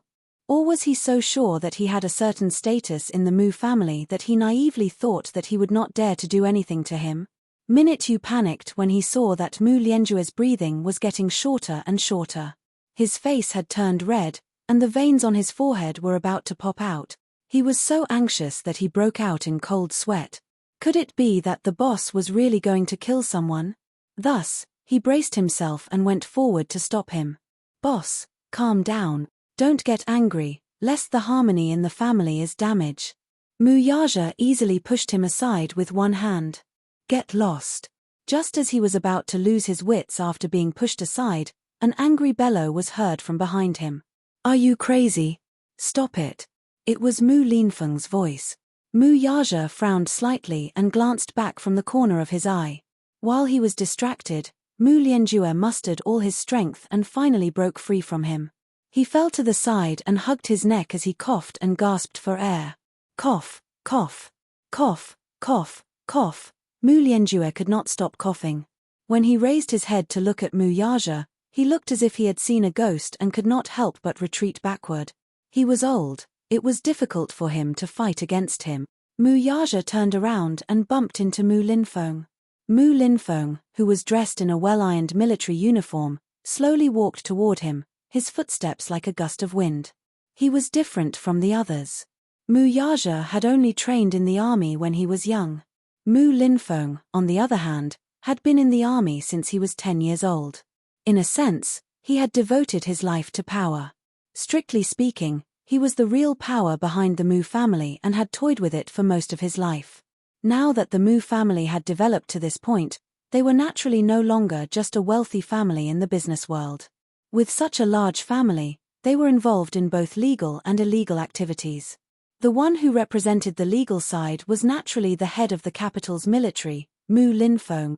Moreover, his wife was from a powerful family. Hence, the power in his hands, even Mu Yaja, was not to be underestimated. Mu Linfeng came to the hospital today to prescribe some medicine. He had some old ailments. While he was at it, to meet Mu Lianjue and make some arrangements. Mu Linfeng knew his nephew well. He was a hot-blooded man. Mu Lianjue had done so many taboo things, his nephew would definitely not let him off so easily. Once the dust settled, he would definitely offend Mu Lianjue. Be it through open means or underhanded means, he would definitely settle this score. If things went wrong, Mu Lianjue's old life would be loss. Mu Linfeng, on the other hand, cared about their brotherhood. Perhaps, at his age, he was no longer so high-spirited and emotional.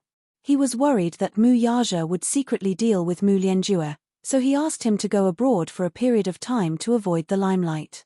He came to the hospital to check on Mu Wanru's condition and to understand the situation from the doctor.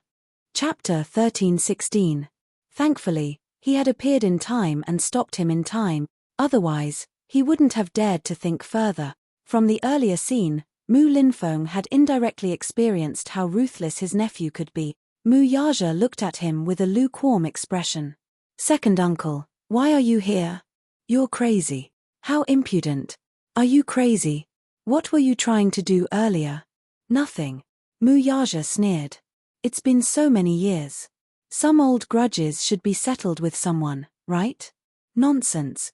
Mu Linfeng was flustered and exasperated.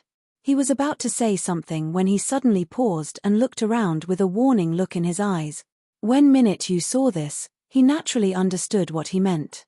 He immediately cleared the crowd and left the stage himself. At this point, only the uncle and nephew were left in the corridor. After everyone left, Mu Linfeng glared at him. "Don't mess around. Yaja, he's your fourth uncle and your elder. Do you think it's appropriate for you to do this? No matter what he did wrong, he's still your elder. What you did earlier was simply disgraceful." Mu Yaja's face turned cold. "Why, second uncle? From your tone, it sounds like you're trying to absolve fourth Mu." Mu Linfeng retorted, "Fourth Mu, is that a title you have the right to call him? You should respectfully call him fourth uncle. Don't be rude. What you did was disgraceful. Second uncle, you're the one who has no right to interfere in the grudge between me and fourth Mu." Mu Yaja sneered. This time, he didn't give Mu Linfeng any face. In short, He didn't give him a way out. Mu Linfeng almost fainted from his insolent tone. Do you still have any respect for your elders? Do you still have any manners? Mu Linfeng's temper flared as he scolded without any grace. You must remember that he's your elder and you're his junior. No matter what he did wrong, it's not up to you to act rashly here. Do you understand? Second uncle, are you going to interfere in this matter to the end? I don't know what you're talking about. I won't interfere with you, but you have to be clear about the difference in status. I don't want to see what just happened again. Mu Yaja looked at him deeply. His eyes were cold and the corners of his thin lips lifted slightly. However, he asked a question that pierced one's heart. It seems that second uncle is determined to protect him. His tone was incomparably gloomy, causing people to tremble with fear. Mu Linfeng was furious. At the same time, he looked into Mu Yaja's eyes, which were unfathomable. Second uncle, aren't you afraid of hurting our friendship by doing this? Mu Linfeng clenched his fists and took a deep breath before saying, if the family is harmonious, everything will prosper. As soon as he said that, Mu Yaja chuckled softly and coldly. It was as if this sentence was the biggest joke to him. Your words are truly laughable and lamentable. Mu Yaja narrowed his eyes and walked up to Mu Linfeng. He lowered his head slightly and cast a cold glance at the latter's face from the corner of his eyes. If the family is harmonious, everything will prosper. You, Mu Yaja suddenly asked, second uncle, you should be aware of what happened more than 10 years ago, right? Chapter 13:17. Mu Yaja, on the other hand, caught too many chilling things from his face. He continued to ask, you know the details of my father's car accident and my mother's death, don't you? Mu Linfeng did not say anything. Mu Yaja continued coldly, so, what am I to you? I'm just a pawn. You. Calm down. I'm very calm. Mu Yaja closed his eyes. When he opened them again, they were so cold that it made one's heart palpitate. I'm very calm. Mu Linfeng's heart sank when he saw this. With a pale face, he explained, about your father's car accident more than a decade ago, if I had foreseen it, I would have stopped it. But I was only aware of that matter in hindsight. Upon hearing this, Mu Yaja's lips tugged expressionlessly into a half-smile. Fourth bro is indeed muddle-headed in this matter. However, it's been more than a decade. Since his let it go, you should let it go too, shouldn't you? Now that you have the entire Mu group, why do you have to care about the past? It's been so many years, let's just settle it. Mu Yaja laughed. Settle it. After more than 10 years, such a huge blood feud could be resolved with just a few words. Mu Yaja smiled and replied coldly, sure. Mu Linfeng looked at him in surprise, only to hear him say sinisterly, if you want it to be settled, you'll have to pay with your life. After saying that, he turned around and walked away. Mu Linfeng stood rooted to the ground in a daze. He understood what Mu Yaja's words meant. He was definitely going to use Mu Lianjue's life to settle this debt. Mu Lianjue stood up shakily, his face as pale as wax. Second brother, fourth bro, look at you, you've incurred this debt. Why did you do such a foolish thing back then? Mu Linfeng glared at him in exasperation. Mu Lianjue's face paled. If it was in the past, he would definitely have said in an old-fashioned manner, that lad definitely won't dare to do anything to me. However, after what happened just now, he could clearly see the murderous intent in Mu Yaja's eyes. Now, he did not dare to say such a thing no matter what. Second brother, don't you understand me? Why did you do that back then? You've seen it too. You've seen it clearly. In terms of ability and skill, am I any worse than Liancheng? I'm only more outstanding. However, how did that old fart make such a decision? The Mu family's inheritance's position? But in the end, it's given to Liancheng. I can't accept this. Can you accept it? Even though you don't say anything on the surface, you're still indignant deep down. Mu Linfeng fell silent. In the dim corridor, against the light, two elders in their 50s stood facing each other, but they could not see each other's faces. Chapter 13:18. He coughed violently when he got agitated and then said hoarsely, I didn't do that purely for my own benefit. I did it for the Mu group. I can't do it. I can't watch the Mu family's empire fall into the hands of a piece of trash in just one night. That's our blood, sweat, and tears. I won't allow him to trample on it. Enough. Mu Linfeng sighed as if he had lost all his strength. That matter is already in the past. I don't want to pursue it anymore. Fourth bro, you should stop now. Second brother, what should I do now? You can't leave me alone. Mu Linfeng looked at him and sighed faintly. Fourth bro, when we were young, I could tell that you were the most utilitarian among us. You were the most ambitious. I admit that among the brothers, your ability is considered to be quite outstanding. I won't deny it. But the ridiculous things you've done are too much. Mu Lianjue gritted his teeth. I was young and impetuous back then. I just couldn't accept it. I couldn't accept it. That's why I wanted to let that old man have a taste of the pain of losing his most beloved things one by one. That's enough. Shut up. Mu Linfeng turned around. After a moment of silence, he suddenly said, later, I'll send someone to protect you and arrange a flight to America for you as soon as possible. Lie low for now while you're abroad. You can come back when I summon you. I know. He was indignant, but there was nothing he could do now. He had lost this war. As a loser, he had nothing left and his momentum was gone. Now, he could only lie low abroad. Mu Yaja received a call from Mu Linfeng when he returned to the office. When he picked up the call, he went straight to the point. There's something I want to tell you. I'll be frank with you. I'm protecting fourth bro. If you want to give second uncle face, don't touch him. Otherwise, it'll hurt the harmony in the family. Although Mu Linfeng's tone was firm and left no room for negotiation, it was rare for him to lower his stance in front of him. After weighing the pros and cons, Mu Linfeng decided to ease the tension with Mu Yaja. When Mu Yaja heard this, he sneered, second uncle, do you need to report your decisions to me? Yaja, everything should come to an end.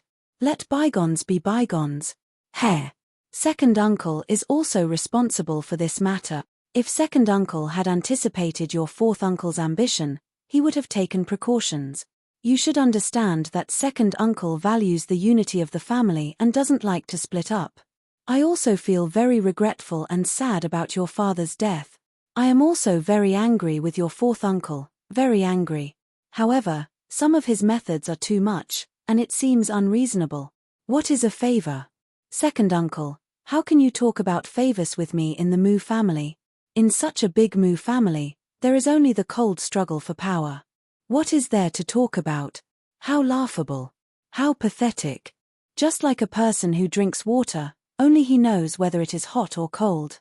Perhaps, in Mu Linfeng's eyes, Mu Liancheng's death was just a trivial matter that could be summed up with a simple word of regret.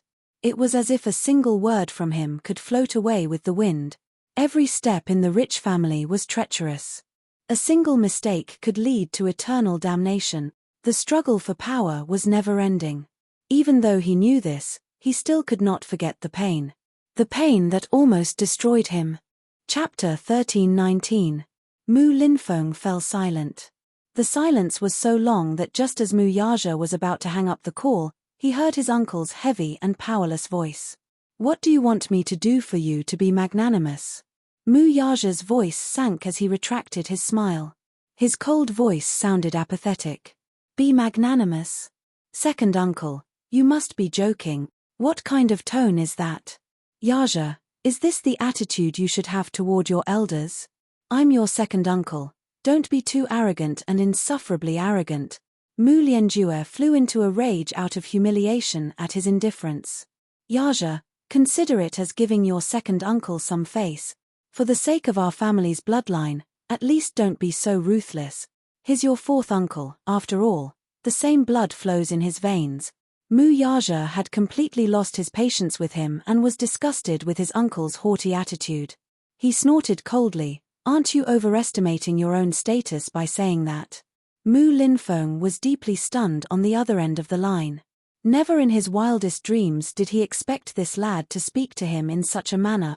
In the past, he would never speak to him in such a manner. While he was in a daze, Mu Yaja mercilessly retorted, it's hard to say who's giving face in this matter. I've already made up my mind. If second uncle insists on protecting him from me, you can try. You can try. What a boastful tone. Mu Linfeng was furious. An uncontrollable rage exploded in his chest as he scolded. Yaja, aren't you going overboard with your words? Don't forget who you're relying on to have your current status. Who did you rely on to be able to sit in the position of successor? Think about it again. Who are you relying on to become the head of the Mu family? Without me, can you have your current status? Don't even think about it. Don't forget how pathetic you would have been back then if it weren't for me. It was me who helped you to your current position. You're different now. Your wings have hardened, so you want to soar high, right? You're so arrogant that you won't give me any face, will you? Second uncle, don't forget that I owe you all these years, and it's about time I pay you back. You support me. The smile on Mu Yaja's face disappeared, and his eyes turned cold. Second uncle, I can't help but admire you for making use of me sound so dignified.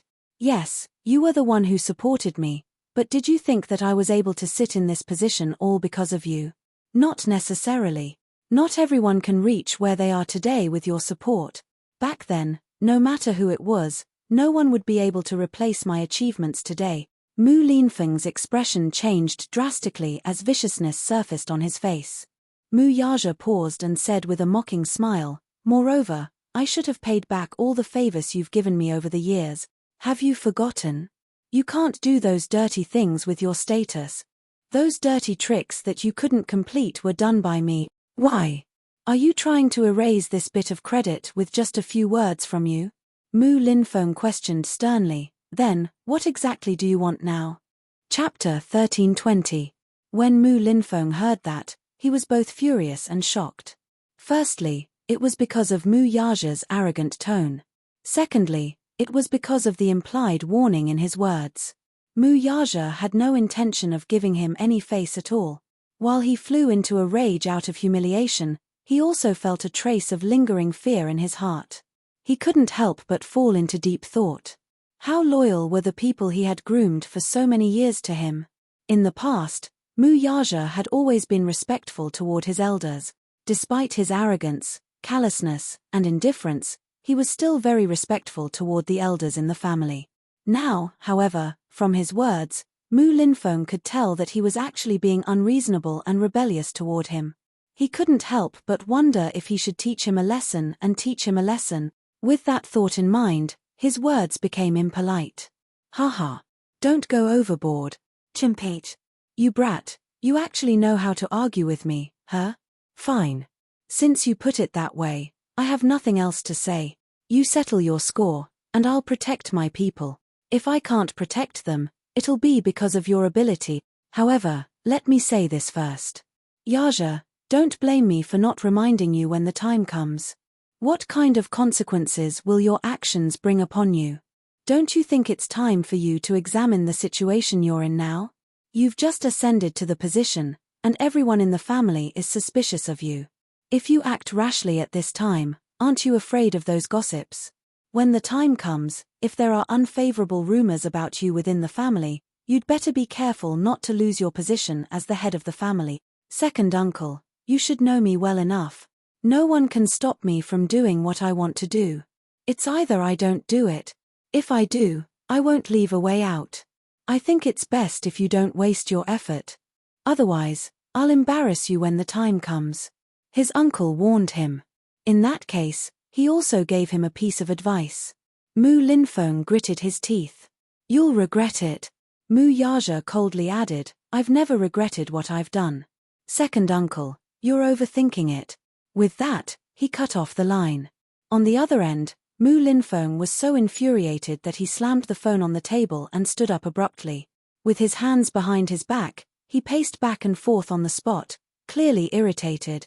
This brat's wings were really getting harder and harder. How could he say something like that? Mu Linfeng was furious. On the other end, Mu Yaja hung up the phone and pondered for a moment. As his second uncle, he was bound to protect his nephew. There was one thing that second uncle had nothing to say about. Thus, even though he had some disputes with Mu Lianjue when he was younger, he had let it go at this age. On account of their brotherhood, Mu Linfeng was naturally unwilling to watch the family members kill each other. If it were any other matter, Mu Yaja would not have brushed him off for his sake. However, this matter was out of the question. Putting aside the matter of Mu Lianjue harming his parents more than a decade ago, the thought of him sending trained assassins to kill Yo-Yo, for the sake of exterminating all of them, was intolerable. Who gave him the courage to touch his woman and son? Mu Yaja then made a call to a mysterious person. Chapter 1321. When Lu Jinyu heard Mu Yaja's deep tone, he knew that this was not a small matter. Thus, he did not waste time on small talk and said forcefully, "Chief, tell me." Mu Yaja knocked on the table and said in a deep voice, "I want something, but it's not suitable for me to show my face with my current status. I need you to secretly give me the order." "What is it?" Mu Yaja narrowed his eyes and said word by word, "I want a person's life." In the afternoon, Yun Shusha was coaxing the two children to read a script at home when she suddenly received a call from her father. Some time ago, he rushed back to his hometown to attend a funeral. It was said that his mother had passed away, so he hurried back. Later, he called to say that he would be observing mourning in his hometown for a period of time. He then reminded Yun Shusha to take care of herself at home. Yun Shusha also reminded him to take care of his health. The father-daughter pair usually kept in touch with each other, but this time, Yun Yeqing had called to discuss something with her. "Shusha, it's like this. There's something I want to discuss with you." "Dad, what's the matter? Do you still remember Uncle Yeho whom you met when you were young?" Uncle Yeho, Yun Yeho, was Yun Yeqing's younger brother. Yun Yeqing's hometown was in a small county dozens of kilometers away from the capital. There was a backward village called Yun Family Village. The scenery there was picturesque, but due to its location, the village's economy had always been backward. Yun Yeqing had an elderly mother, an elder sister, and a younger brother. He had always been closer to his younger brother. When he was very young, his father passed away early due to a mining accident. His mother raised the three children single-handedly. When he was young, he entrusted his mother to his younger brother, Yun Yeho, and came to the city to make a living. When he was young, he was high-spirited and had a good head for business, so he worked hard to make a name for himself. At that time, he wanted to bring his mother and siblings to the city to enjoy life. In the end, his old mother was used to living in the countryside and refused. Yun Yeho, on the other hand, allowed Yun Yeqing to develop his career in the city with peace of mind. Since his mother was not in the city, it was only natural for him to stay at home and take care of her. Yun Lingru, on the other hand, could not wait to rush to the city.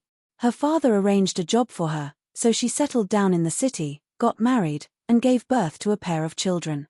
This time, however, he was talking about Yun Yeho. It turned out that Yun Yeqing's mother's health had deteriorated a few years ago, and Yun Yeho had always been filial to her on behalf of his elder brother. Yun Yeqing would send a sum of money to his hometown every month, but ever since the Yun family's downfall, he could not help but feel a little strapped for cash. Hence, he could only send a small amount of money each month. Because of this, Yun Yeho's wife had complained about this. Yun Yeho, on the other hand, was an honest man. He did not complain at all and took good care of his mother all the time. It was just that the weather was unpredictable. A year ago, when Yun Yeho was working at a construction site, the safety measures were not in place, and he fell from the third floor. Coincidentally, half of his body was paralyzed. From then on, he could only stay in bed and needed someone to take care of him.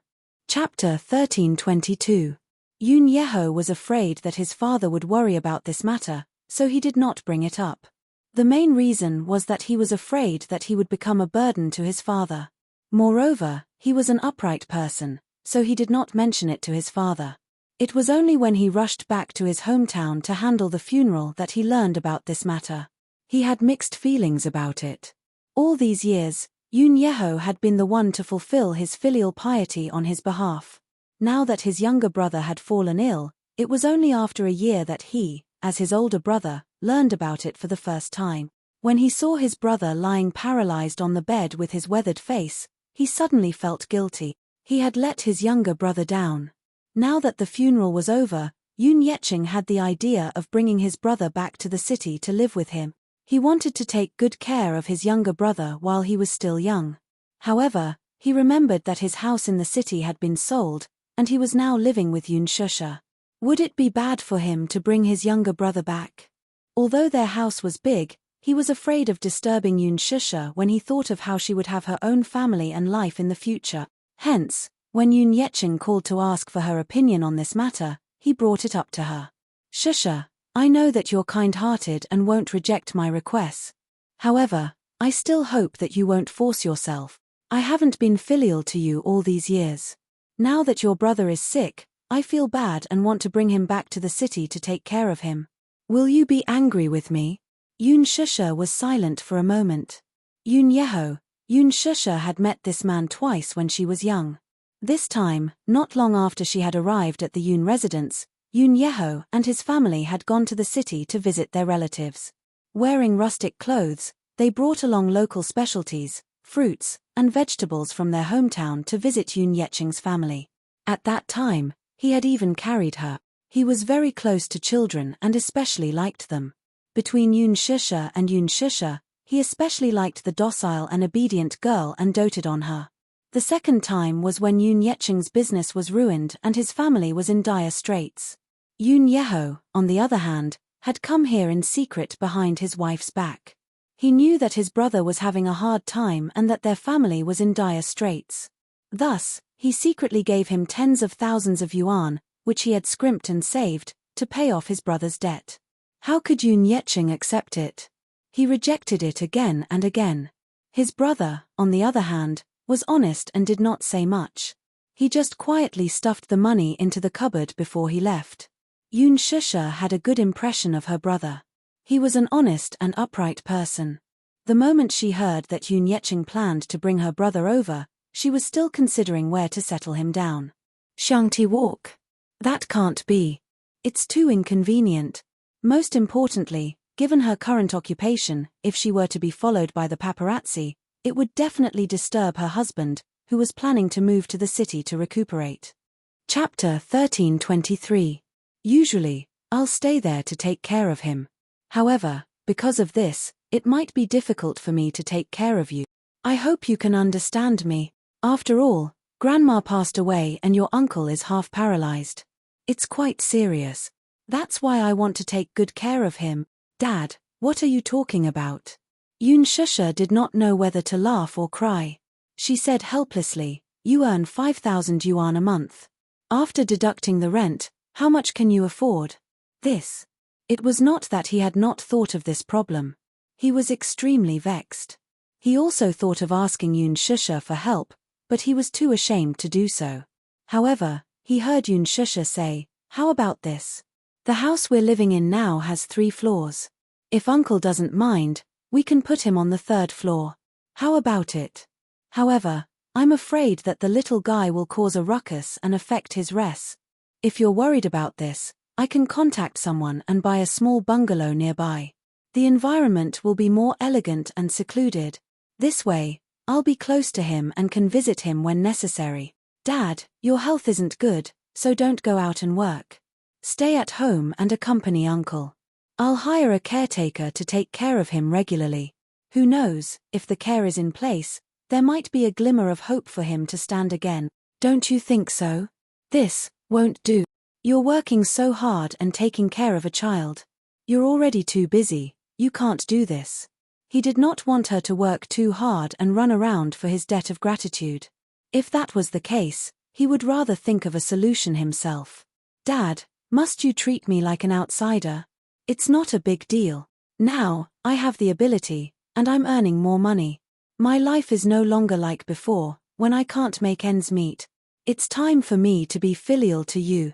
You've raised me for so many years, you deserve this filial piety. That's why you don't have to say such things to me. I know you're thinking for my sake, but I feel very sad when I hear it. Yoon Yecheng was stunned. Suddenly, a slightly choked voice came from the other end. Yoon Shusha didn't notice this slight movement. Instead, she said, besides, Dad, you've been in the city for so many years, while Uncle stayed in the hometown to observe filial piety on your behalf and take care of Grandma. A few years ago, he worked at the construction site for more than 10 years and suffered for most of his life. Moreover, when our family was in dire straits, Uncle always remembered us and thought of us. Taking care of him is also the responsibility of a junior, isn't it? Shusha, I'm already very touched that you think this way. However, you shouldn't take everything on yourself. Let's do it this way. Dad will bring Uncle and the others here. Then, we'll do what I said before and rent a small house for Uncle to rest. We'll talk about the rest later. Dad, this is not appropriate. Yoon Shusha sighed. Hey, Shusha, listen to me. I have my reasons for making such arrangements. What is the reason? At the mention of this, Yoon Yeching stammered and refused to say. He only said that it would implicate Yoon Shusha. Under Yoon Shusha's repeated questioning, he finally spilled the beans. Chapter 1324. When Yoon Yeho was young, he relied on his hard work to build a new house in his hometown and married a wife named Seong Yu, who gave birth to a pair of daughters. Originally, the days were peaceful and quiet. However, when Yoon Yeho got into an accident, there were some subtle changes to his life. His wife did not usually go out to work. Instead, she took care of a few acres of land at home. Usually, she would work in the fields, while her husband would work outside and send money home. Later, when he was working, he was seriously injured and became paralyzed. The pillar of support for the family collapsed, cutting off half of their source of income. As a result, the burden of living fell on his wife. At first, she did not complain. She would go out to farm in the day and come back at night to take care of Yoon Yeho and his mother-in-law. However, not long after, Seong Yu became unhappy. She had to go out to work in the day and come back at night to take care of her seriously ill mother-in-law and the bedridden Yoon Yeho. Gradually, her complaints increased. She was somewhat dissatisfied with Yoon Yeching and Yoon Yeho. When Yoon Yeching's family was prosperous, he did not do anything to his mother and only sent some money home. However, when they were down and out, Yoon Yeho secretly sent money to his father behind her back. Now that Yoon Yeho was bedridden, not only did he not inform Yoon Yeching, but the latter also did not come back to visit him. Therefore, she once suggested that they get back the tens of thousands of yuan they had given to Yoon Yeching to ease their hard times. Yoon Yeho was unwilling to do so. He said that it was not easy for Yoon Yeching, either. Everything in the city had to be spent, and life was tough. The couple quarreled. From then on, they did not put in as much effort in taking care of Yoon Yeho and his mother-in-law and appeared to be very perfunctory. This time, when Yoon Yeching went back to attend his mother's funeral, he learned of this matter and proposed to bring Yoon Yeho to the city. When Seong Yu heard of this, she also wanted to follow them to the city. Yoon Yeching could not reject her because of his pride, but Yoon Yeho was angry when he heard this. He was afraid that dragging his family would burden his father, so he refused to go to the city. Chapter 1325. Yoon Yeho was infuriated. Her father hurriedly tried to smooth things over. Don't bother. Your whole family will follow me to the city. I still have some connections, so I can arrange jobs for your two daughters. With that, Seong Yu was satisfied. This was also the reason why Yoon Yeching repeatedly said that he could not burden Yoon Shusha. With Li Qin in front of him, he had suffered enough. Naturally, he could not let Yoon Shusha have another burden. Who knew if she was the second Li Qin? Yoon Yeching did not dare to let Yoon Shusha carry another burden. Yoon Shusha smiled at his words and said, Dad, you've taught me before that a harmonious family will prosper. Still, since you're worried that I'll be dragged down, I'll respect your opinion. Still, when Uncle comes to the city, even if he doesn't stay with me, I'll at least be in charge of their accommodation. This is also a token of my sincerity. Yoon Shusha's words were very pleasing to his ears. With tears in his eyes, he lamented, Shusha, the best choice I've ever made in my life is to meet you. Although you're not my biological daughter, I've always treated you as my own in my heart. I know that you're filial and know how to be grateful. At the same time, I hope that you can lead a better life. Your happiness is Dad's greatest wish. Yoon Shusha smiled and comforted him a little more before hanging up the phone. Afterward, she thought that since Yoon Yeching was bringing Yoon Yeho to the city, he would need to consider some accessories. Thus, she decided to head out to purchase some items. The season had changed recently, so she wanted to buy some clothes for the two children and Mu Yaja. Thus, She left a note on the table and left. She hailed a nanny van. When they reached the city center, she put on a pair of sunglasses, a low cap, and a jacket before heading into the shopping center. As a public figure, she had quite a bit of popularity in the public eye. Thus, she had to put more thought into her outfit when she went out. It would be troublesome if the reporters recognized them and distorted the report. After Yoon Shusha confirmed that she didn't recognize her, she went to the children's clothing section. Previously, she had taken Xiao Ichen's measurements. Xiao Ichen matured very early and very quickly. He grew taller and was a head taller than Yo-Yo. For a child his age, the clothes he wore for a season would not fit him anymore. Therefore, Xiao Ichen changed his clothes very diligently.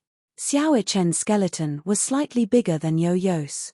Perhaps it was because he developed earlier than Yo-Yo, but his body had already started to develop. He had broad shoulders, long legs, and a sturdy back. As such, Yoon Shusha specially chose a few suits for Xiao Ichen. She carried a few clothes to the counter to pay for them. Then, she carefully selected a few elegant gentlemen's suits for Yo-Yo.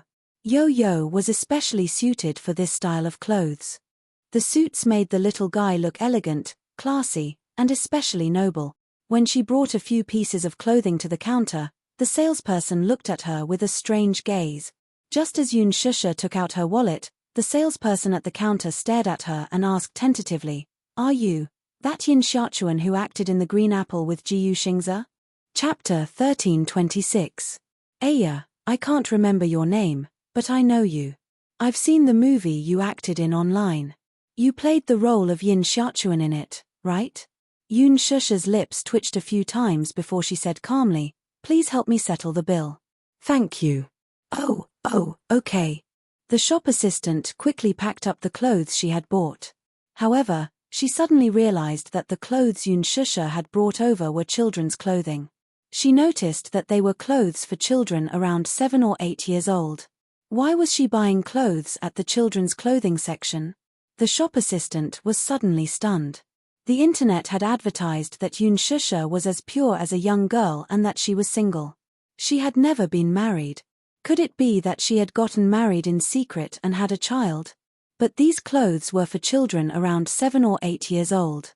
If she were to convert, she would have had a child at the age of 18. However, according to the law, 18 years old was not the legal age for marriage. Could it be that she had a child out of wedlock? And it was an illegitimate child. The shop assistant cursed silently and was shocked by her own suspicions. This rumor was so explosive. Hence, when Yoon Shusha carried the shopping bags in her hands, she suddenly caught a glimpse of a few shop assistants huddling together and secretly taking out their cell phones. The cameras seemed to be aimed at her. Secretly taking photos? Yoon Shusha's heart sank. She immediately turned around and left in a hurry. Behind her, one of the shop assistants suddenly slapped her forehead and had an epiphany. "Ah, I remember now. Isn't she Yoon Shusha? The one who was rumored to be in a scandal with Jiyu Xingze? Yoon Shusha. I know her. She just debuted and she's already very popular." Yoon Shusha walked briskly.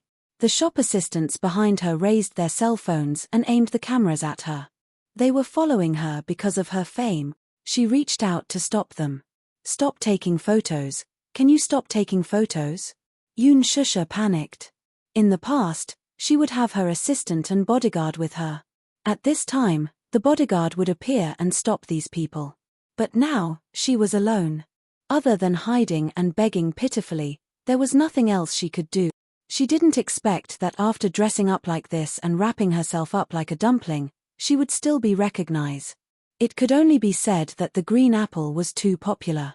The meticulously edited trailer with exquisite scenes and a warm melody.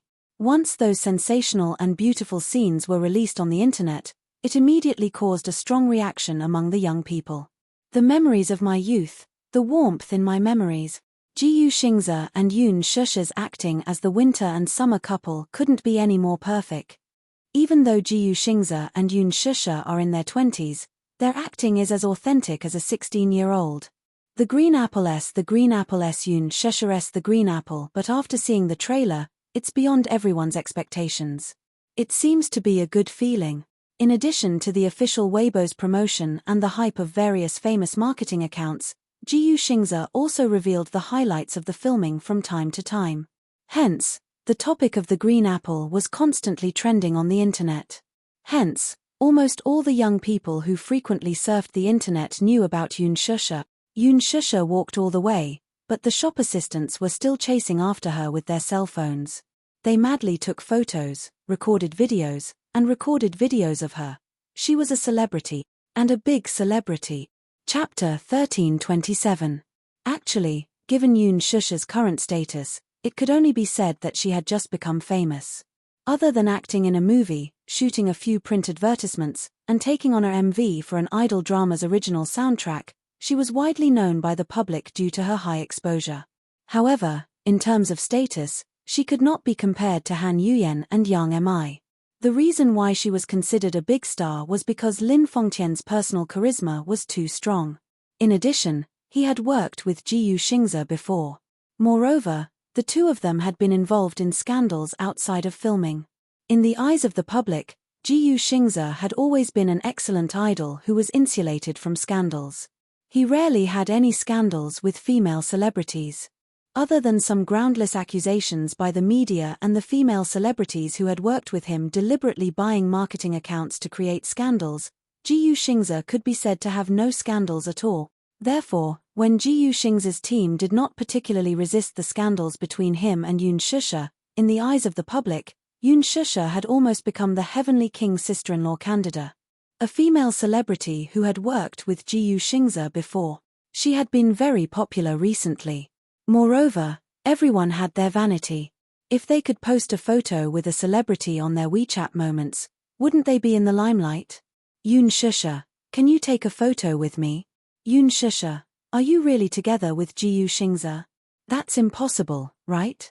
They can't be together. I've seen the trailer of the Green Apple. Actually, when the two of them stand together, they look very compatible. If she is together with Jiyu Xingze, I definitely won't be disgusted. Yun Shusha, can you take a photo with us? The voices behind her were still chasing her relentlessly. Yun Shusha turned around and glanced. She did not know when, but the number of employees behind her had increased from 2 to 3. Many of them were passers-by who were shopping in the mall. However, when they heard a loud voice, they knew that a big star had arrived. When they heard that it was Yun Shusha, who had been involved in a scandal with Jiyu Xingze not long ago, they all chased after her out of admiration. It was a rare opportunity to be in close contact with idols and celebrities. In addition, many people were curious about the relationship between Yun Shusha and Jiyu Xingze. They wanted to find out more about it. Unknowingly, the number of people following her increased. Yun Shusha was like a headless fly bumping about in the huge shopping mall. She rarely came to shopping malls. After becoming a public figure, she had fewer opportunities to shop and could only shop online. However, when she shopped online, the things she bought were always not to her liking. That was why she had the idea of shopping today. The mall was so big, and there were so many twists and turns. She was not careful and walked into a dead end. Yun Shusha sucked in a breath of cold air. When she turned around, she found that the road was completely blocked. What should he do? Yun Shusha stood helplessly on the spot. She was so nervous that she broke out in cold sweat. She didn't know what to do. She immediately called Mushi and informed her of her current location in a hushed voice, asking her to hurry over to put out the fire. Mushi said that she would be there in 10 minutes. However, distant water could not put out a nearby fire. What should she do now? Yun Shusha was at a loss for a moment. Yun Shusha, I'm your little fan. Can I take a photo with you? A passerby asked excitedly. Yun Shusha licked her dry lips. Inside, she cursed, fan? How can you be a fan? Chapter 1328. Her movie had yet to be released, her print ads had yet to be released on a large scale, and her music video had yet to be released. At most, it would be hyped up on the internet. Where did her fans come from? At most, they were fans of her looks. However, Yun Shusha was self-aware. She knew very well that she was not a big shot to the extent that she would have fans no matter where she went on the street. She could be considered a fan. Usually, when a fan made such a request, as a celebrity, she would ignore it. Unless there were complete protection measures and bodyguards at the scene, only then would she be able to satisfy the fan's request appropriately. Even so, she could not get too close to the fan. This was what Qin-ju had warned her. Because the entire team was planning a publicity stunt for her, they planned to tie her and Ji Yuxingzi together to increase her popularity. After all, in the entertainment industry, where the new and the old were replaced with each passing day, only the newcomers would be happy, but not the old one. If there were no topics to talk about, they would be outdated very quickly. Yoon Shusha was currently in a slack period. She was a newcomer who had just debuted and did not have a lot of work yet. Other than some entertainment programs, she had not released any other works yet. Hence, the team hoped that during this period of slack, they could stabilize her popularity. Hence, they tied her and Ji Yuxingzi together for publicity purposes. With Ji Yuxingzi's high popularity and Yoon Shusha's natural ability to be on the hot search list, there was naturally no need to worry about the topic when the two of them were tied together. As far as management companies were concerned, artists were more like commodities to them. If they wanted this product to gain more market share, they would rack their brains to plan, package, and promote the product. Now that Huan Yu was promoting Yoon Shusha, it was more the intention of the entertainment director, Ji Lin. Ji Lin was very optimistic about Yoon Shusha's future, so he did not hesitate to spend a lot of money to package her. However, what was disadvantageous for her was that tying her to Ji Yuxingzi for publicity purposes would definitely attract extreme protests and dissatisfaction from some of Ji Yuxingzi's fans. Long before this, Yoon Shusha had already received razor blades sent to the company by Ji Yuxingzi's diehard fans. It wasn't just once. It was a very frequent occurrence. When Mu Shi opened the letters sent by fans, 80% of them were clamoring for Yoon Shusha to get out of showbiz. However, the unfavorable situation for her was far more than that. Some fans even sent private messages to insult Yoon Shusha, saying that she was a scheming B*TCH and a white lotus who would resort to any means to create hype in order to climb up the social ladder. She was so shameless that she even used Ji Yuxingzi to create hype. This was something that Ji Yuxingzi's fans could not tolerate. There were even netizens slandering her, saying that Yoon Shusha must have a very scary background. She must have a sugar daddy behind her, and perhaps even more than one. The financier behind her must be very powerful, so much so that the high-quality idol, who had always been untainted and insulated from scandals, was actually willingly tied up with her for hype. In the eyes of these fans, there was no way that Ji Yuxingzi was willing.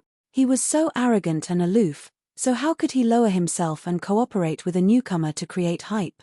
It must be that Yoon Shusha's backer was too powerful, so she maliciously oppressed, exploited, and made use of him.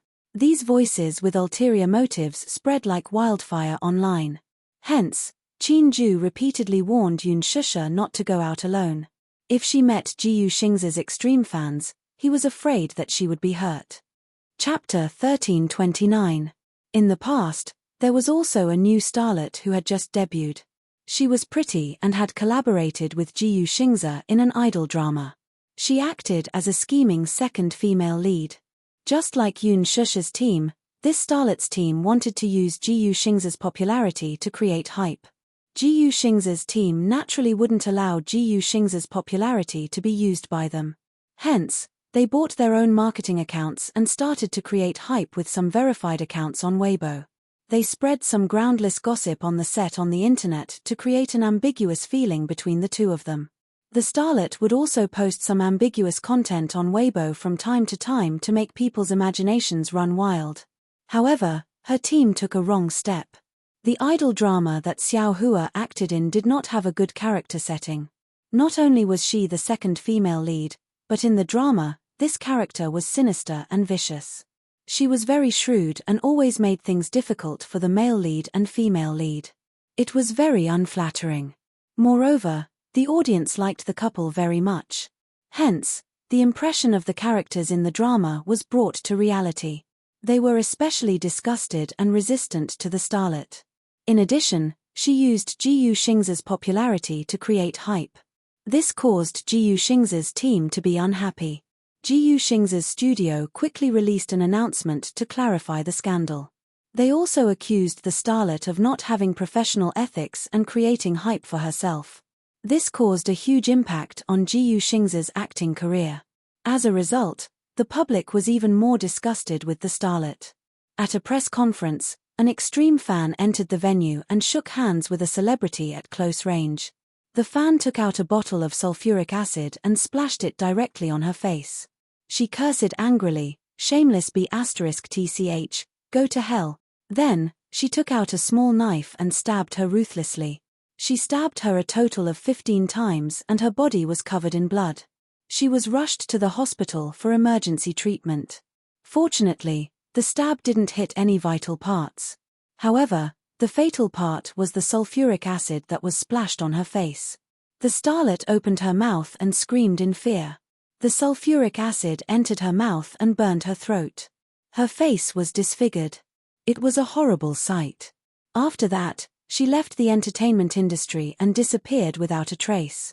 However, this incident caused quite a stir in the entertainment industry at the time. Many celebrities who had taken advantage of Ji Yuxing's popularity felt insecure. From then on, very few female celebrities dared to be associated with Ji Yuxing in a scandal. Because of this, you would never be able to tell who had good intentions and who had bad intentions from so many people. Therefore, Qin Ju repeatedly warned her not to get too close to the fans. Yun Shusha hesitated, but still compromised and nodded. When the fan saw that Yun Shusha actually agreed to take a photo together, she was so excited that she rushed forward with her mobile phone to take a photo with her.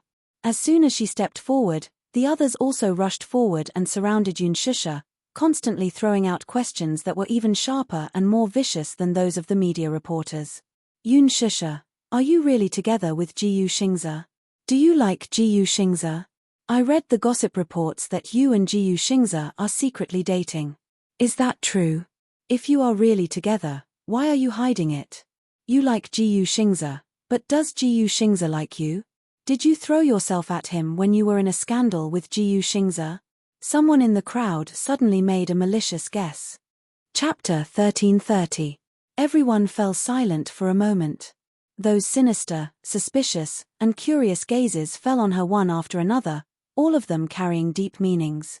That person persisted and asked, "If you really like Xingze, then so be it. But I think you obviously see that he is very popular and is a king. You just debuted and don't have any popularity, so you want to use Ji Yuxing to create hype and bask in his light and popularity, right?" Yun Shusha was stunned and at a loss for words. She didn't know how to respond to these unkind and malicious questions. It would only make things worse. Moreover, her team did seem to be planning to create hype. That was true. However, it wasn't her studio's intention to create a scandal with Ji Yuxing. Ji Yuxing's team also had this idea. After all, in the entertainment industry, newcomers were constantly debuting. Many of them relied on their unique looks. Although they didn't have many works, they gradually accumulated some popularity by participating in reality shows. Before this, Ji Yuxing had never tried reality shows. In addition, in The Green Apple, Ji Yuxing and Yun Shusha acted as the classic Dongxia couple, which was the nation's first love. Therefore, both studios reached an agreement. However, in the entertainment industry, there were so many things that were beyond one's control.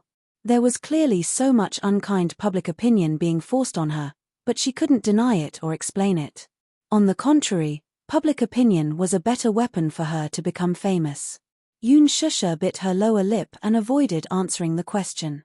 In her silence, a female student who looked like a passerby was curious and muttered, "Is she Yun Shusha? Why can't I tell?"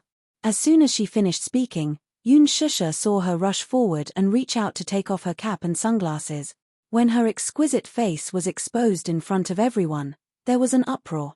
Yun Shusha was secretly shocked and instinctively raised her arm to block it. Wow! It's really Yun Shusha in person. I think she looks better in person than on TV. I don't think so. I always felt that she was just passable. How should I put it? In the trailer of The Green Apple, the character she played was so pure and beautiful, but look at her in person. She even had a seductive aura about her. She looks like the reincarnation of a vixen. She's definitely a vixen. Otherwise, how could Xingzhe be so obsessed with her? The scandal has been hyped up for so long, but Xingzhe hasn't stepped forward to clarify it. Could it be that they're together? How is that possible? Why would Jiyu Xingzhe fall for her? He's not famous, and we don't even know if he has a clean background. Who knows? The crowd surrounded her and pointed at her, discussing animatedly. Yun Shusha's hands hung weakly by her side. She lowered her head and looked lonely. Young Master Gong, there seems to be some movement over there. When Gong Jie passed by a corner of the mall, his accompanying assistant whispered to him. He came to this shopping mall today because Leji Holdings' largest flagship store was in this mall. Hence, he was here to check on the company, which had been in poor health a few years ago, and to see how Yun Tianyu was doing now. However, when he passed by the children's clothing cabinet, Gong Jie followed the sound and saw a crowd not far away. Usually, at this time, he would not pay attention to such a disturbing scene. Chapter 1331. When his gaze finally landed on Yun Shusha's fair and delicate face, his originally cold gaze instantly turned fiery hot. It's her, the woman he saw in the poster in Yun Tianyu's office that day. How could it be her? Gong Jie could not help but walk closer to her. Compared to her image in the poster, she was thinner and taller. Her legs, in particular, were slender and shapely. Her eyes were enchanting and beautiful but, at the same time, contained a pure charm. Her brows were gentle and sweet. That face slowly overlapped with the bright and gentle smile in his memory. At that moment, Gong Jie could not help but hold his breath. Similar, too similar, Shusha. Gong Jie's eyes widened abruptly as he stared fixedly at her face. After repeatedly comparing her to the girl's voice and appearance in his memory, his eyes seemed to have confirmed his suspicions. Ecstasy surged in his eyes as he dashed toward her. On the other side, Yun Shusha was still surrounded by the crowd with no way out. She looked left and right and surveyed the crowd. However, wherever she looked, there were unfriendly, suspicious, and contemptuous look. Perhaps, some of them had good intentions. However, some of them had undisguised malice on their faces. There were even some who were recording with their phones. God knew what she would say if it was maliciously intercepted and rearranged. She did not know how it would be distorted. Yun Shusha, say something. Answer us. Are you trying to ride on Jiyu Xingzhe's popularity to get ahead? Are you using him to create a scandal? Are you trying to use the superstar's scandal to get ahead? Yun Shusha, you are very good-looking and beautiful. You have good acting skills, too. Why must you use such means to become famous? That's right. Is there no cleaner idol in the entertainment industry? Can't you compete fairly with your capabilities? Why must you use such despicable means to climb up the ranks? Don't trample on Jiyu Xingzhe's reputation, okay? Jiyu Xingzhe was able to get to where he was today and secure his position for so many years because of his own capabilities. His fame is earned through his own efforts. In my heart, he is a high-quality idol, so can you please leave him? Don't tarnish him. As soon as this person finished speaking, someone immediately chimed in. That's right, that's right. Leave Xingzhe. Please leave Xingzhe. If you must use such a despicable method to create hype, then please get out of the entertainment industry, okay? Everyone's voices buzzed in her ears like mosquitoes and flies. Yun Shusha lowered her head expressionlessly. She did not know when this farce would end. However, at this moment, a tall and slender figure suddenly rushed into the crowd. Gong Jie reached out and pushed the crowd aside. His actions were so urgent and domineering until he stood in front of Yun Shusha. Gong Jie's fingers trembled as he held her face. His nervous gaze fell on her face as he carefully sized her up. Then, he suddenly hugged her tightly in his arms. Shusha, you're still alive. His voice was deep and hoarse. He hugged her so tightly that it was as if he wanted to merge her into his flesh and blood. Chapter 1332. Yun Shusha was stunned. Her mind, which was already in a mess, was disconnected from the sudden situation. She could not connect the dots. Before she could see clearly who had rushed into the crowd, she was held tightly in the arms of a man, unable to move. She thought it was a fan and struggled subconsciously. Let go of me. Shusha, who are you? She flew into a rage out of humiliation and pushed him away with all her might, only to realize, to her chagrin, that this man was simply too strong.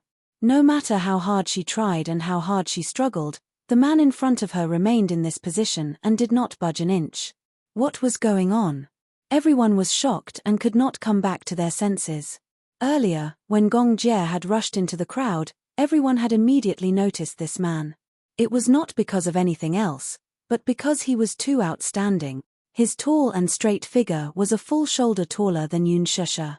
Yun Shusha was also considered tall and slender, but in front of him, she could only barely reach his chest. The man stood tall. His well-ironed white suit wrapped around his muscular body, as well as his long, straight legs. A black trench coat was draped over his shoulders, reaching down to his knees. He exuded a seductive beauty in uniform. Handsome without waves. It was weird to describe a man as seductive, but on this man, it did not feel out of place. He was too beautiful. His neat silver hair fell to his ears. His facial features were like those of an ancient sculpture. His features were well-defined, deep, and exquisite. He was noble and handsome. A pair of deep and mesmerizing eyes. His eyelashes were thick and curled, revealing a cynical and devilish aura. This devilish aura was insufferably arrogant, flamboyant, and unrestrained. He was like an overlord who dominated the world, extremely cold. However, at this moment, when he hugged Yun Shusha deeply, there was an indescribable tenderness in his eyes. As gentle as jade. The onlookers could not help but be shocked. Her first reaction was, could this be another reality show? Or, was this an idol drama? Hence, the crowd looked back nervously and excitedly to see if there was a hidden camera in a corner of the mall. They couldn't be blamed for suspecting that they were filming an idol drama. The woman in front of them was as beautiful as jade, and the man was elegant and handsome. When they stood together, they looked like an eye-catching painting. Is this a drama? I also feel like it's a drama. Maybe it's a reality show? Who is this man? How come I've never heard of such a young hunk in the entertainment industry? He's so handsome. He has a completely different style from the popular young hunks recently. He's so tall and handsome. I really like this one. What's this man's name? He's so handsome, even more than Jiu Xingzi. That's strange, I've never seen him before. With a face like this, it's hard not to be read. What's his name? Is he a celebrity who just debuted? I'm almost mesmerized by him. Oh my God, look at his hands. They're so long and beautiful. His eyelashes are also very thick. If he were to look at me, my heart would probably melt. Chapter 1333. Everyone was mesmerized by Gong Jie's cool beauty and couldn't extricate themselves. Many people took out their phones and recorded this scene. They uploaded it to Weibo and curiously asked the netizens about this man's name. However, at this moment, in Gong Jie's eyes, the vast world had lost its color. In his eyes, he could only see Yun Shusha. Everyone else was like air. They didn't exist. Shusha. Gong Jie gently whispered her name. He hugged her even tighter and refused to let go. He was afraid. He was afraid that if he accidentally let go, she would struggle out of his arms. All of this would be like those recurring nightmares that would shatter. He was even more afraid that if he let go again, he wouldn't know how long he would lose her again. He had searched for her for so long. Everyone told him that she was dead and no longer existed in this world. He should have given up, but he still held on to that little bit of stubbornness until now. However, fate allowed him to meet her again. He found her, so no matter what, he couldn't let go of her. 15 years ago, he had lost her once and they had been separated for 15 years. This time, he definitely couldn't let go. If he could, he really wanted to hug her like this. Time would stop at this moment and not move forward. He wanted this hug that he had lost for 15 years to last a little longer, just a little longer. Yun Shusha's heart skipped a beat when she heard him call her name. In an instant, her body became as stiff as a rock.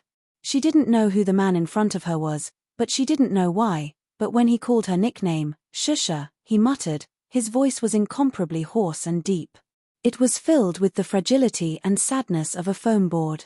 At the same time, It was mixed with the joy and emotion of a reunion after a long separation. For a moment, she seemed to be infected by these emotions. She couldn't push him away. Subconsciously, she didn't reject his hug. Shusha, Shusha. In her memory, a boy who looked similar to her always stuck behind her and was inseparable from her. Shusha, Shusha. The boy's clear and tender voice was like a clear spring flowing in a mountain stream, tinkling and pleasing to the ear. The girl turned around and said seriously, Shoujo, call me big sister. Understand? Don't call me that. I like to call your name, Shusha, Shusha. Isn't it nice? The girl sighed helplessly. The boy ran in front of her and gently held her face with his soft little hands. His pair of charming eyes slightly curved, and a bright smile bloomed on his face. Shusha, let's stay together for the rest of our lives, okay? Shoujo, call me big sister, the girl emphasized weakly. No. Call me big sister. Don't shout, don't shout. The boy was unconvinced. We were born on the same day. You were only born a few hours earlier than me. Why should I call you sister? Mph, that's unfair.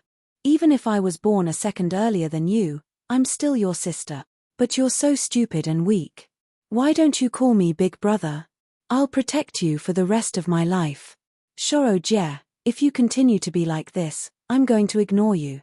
The girl was angry and made a move to leave. The boy hurriedly stopped her and held her hand. Don't, Shusha. Play with me. I'm playing alone. It's so boring. His voice was soft and cute. He held her hand and twisted his body to act coquettishly. Chapter 1334.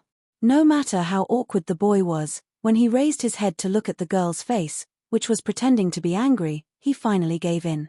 He lowered his eyes and glanced at her from the corner of his eyes. Suddenly, he called out bashfully, Sis. His crisp voice was especially pleasant to the ears. So nice. The girl smiled in satisfaction and guided him patiently. Call me that again.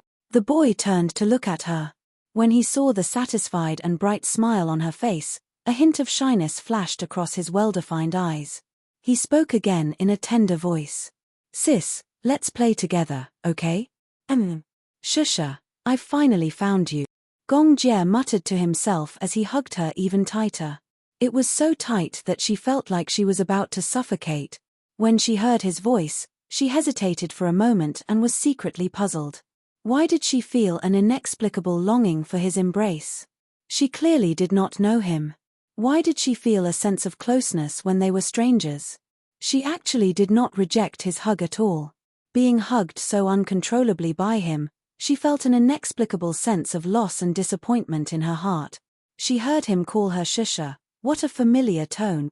However, this situation was too sudden. Her mind went blank for a moment, and she did not know how to react. The people around them were even more confused. Yun Shusha, may I know if you're filming now? Who is this man? Can anyone explain to me? Gongjie's assistant broke out in a cold sweat and immediately went up to maintain order. Coincidentally, Mushi had also rushed over with her men. However, when she saw Yun Shusha in the arms of a handsome stranger, she was stunned. Thinking that it was a die-hard fan, she immediately ordered the bodyguards to go up and pull the person away. Who was Gongjie, though? The moment the bodyguard reached out to touch his shoulder, it was as if in the blink of an eye, and he was sent flying out of the crowd. Everyone was shocked again. They started to believe that this was filming. Otherwise, how could there be such a powerful scene in real life? While the Gongjie was moving, Yun Shusha raised her head. However, when she saw the facial features of the man standing in front of her, she was shocked again. She widened her eyes in disbelief. Her reason and thoughts fiercely clashed, but no matter what, she didn't dare to believe it. The man standing in front of her had eyes that were very similar to hers. His handsome eyes were as deep as the starry sky. His handsome face, sharp facial features, high nose, and thin lips made him look like a sculpture carved by the gods. Every inch of his face was perfect. Yun Shusha was at a loss for words. Gongjie lowered his head and looked into her eyes. On his usually cold face, there was a rare gentle smile. His smile had always been unruly, arrogant, and insufferably arrogant. However, It was only in front of her that he showed such tenderness that it made people unconsciously lose themselves in him. Many people in the crowd instantly turned into fangirls. He's so handsome when he smiles. I wonder what TV series he's in. If it's broadcasted, I'll definitely watch it till the end. Who is this man? What's his name? I've never heard of him. Can someone tell me? I'm definitely going to eat. Chapter 1335. The reporters, who had rushed over upon hearing the news, hid in a corner and secretly captured this scene. Mysterious man and showbiz's rising star Yoon Shusha's love and hate entanglement. They're entangled in public. Yoon Shusha appears in a shopping mall after becoming famous. Who is the mysterious man beside her? Breaking news. Yoon Shusha's underground relationship surfaces. Mysterious boyfriend appears in a shopping mall with her. The reporters quickly came up with an eye-catching headline. Immediately after, they swarmed forward and chased after Yoon Shusha and Gong Jie. Yoon Shusha, may I know if you know this gentleman? You two look so intimate. What's your relationship with him? Yoon Shusha, is he your boyfriend? How long have you two been dating?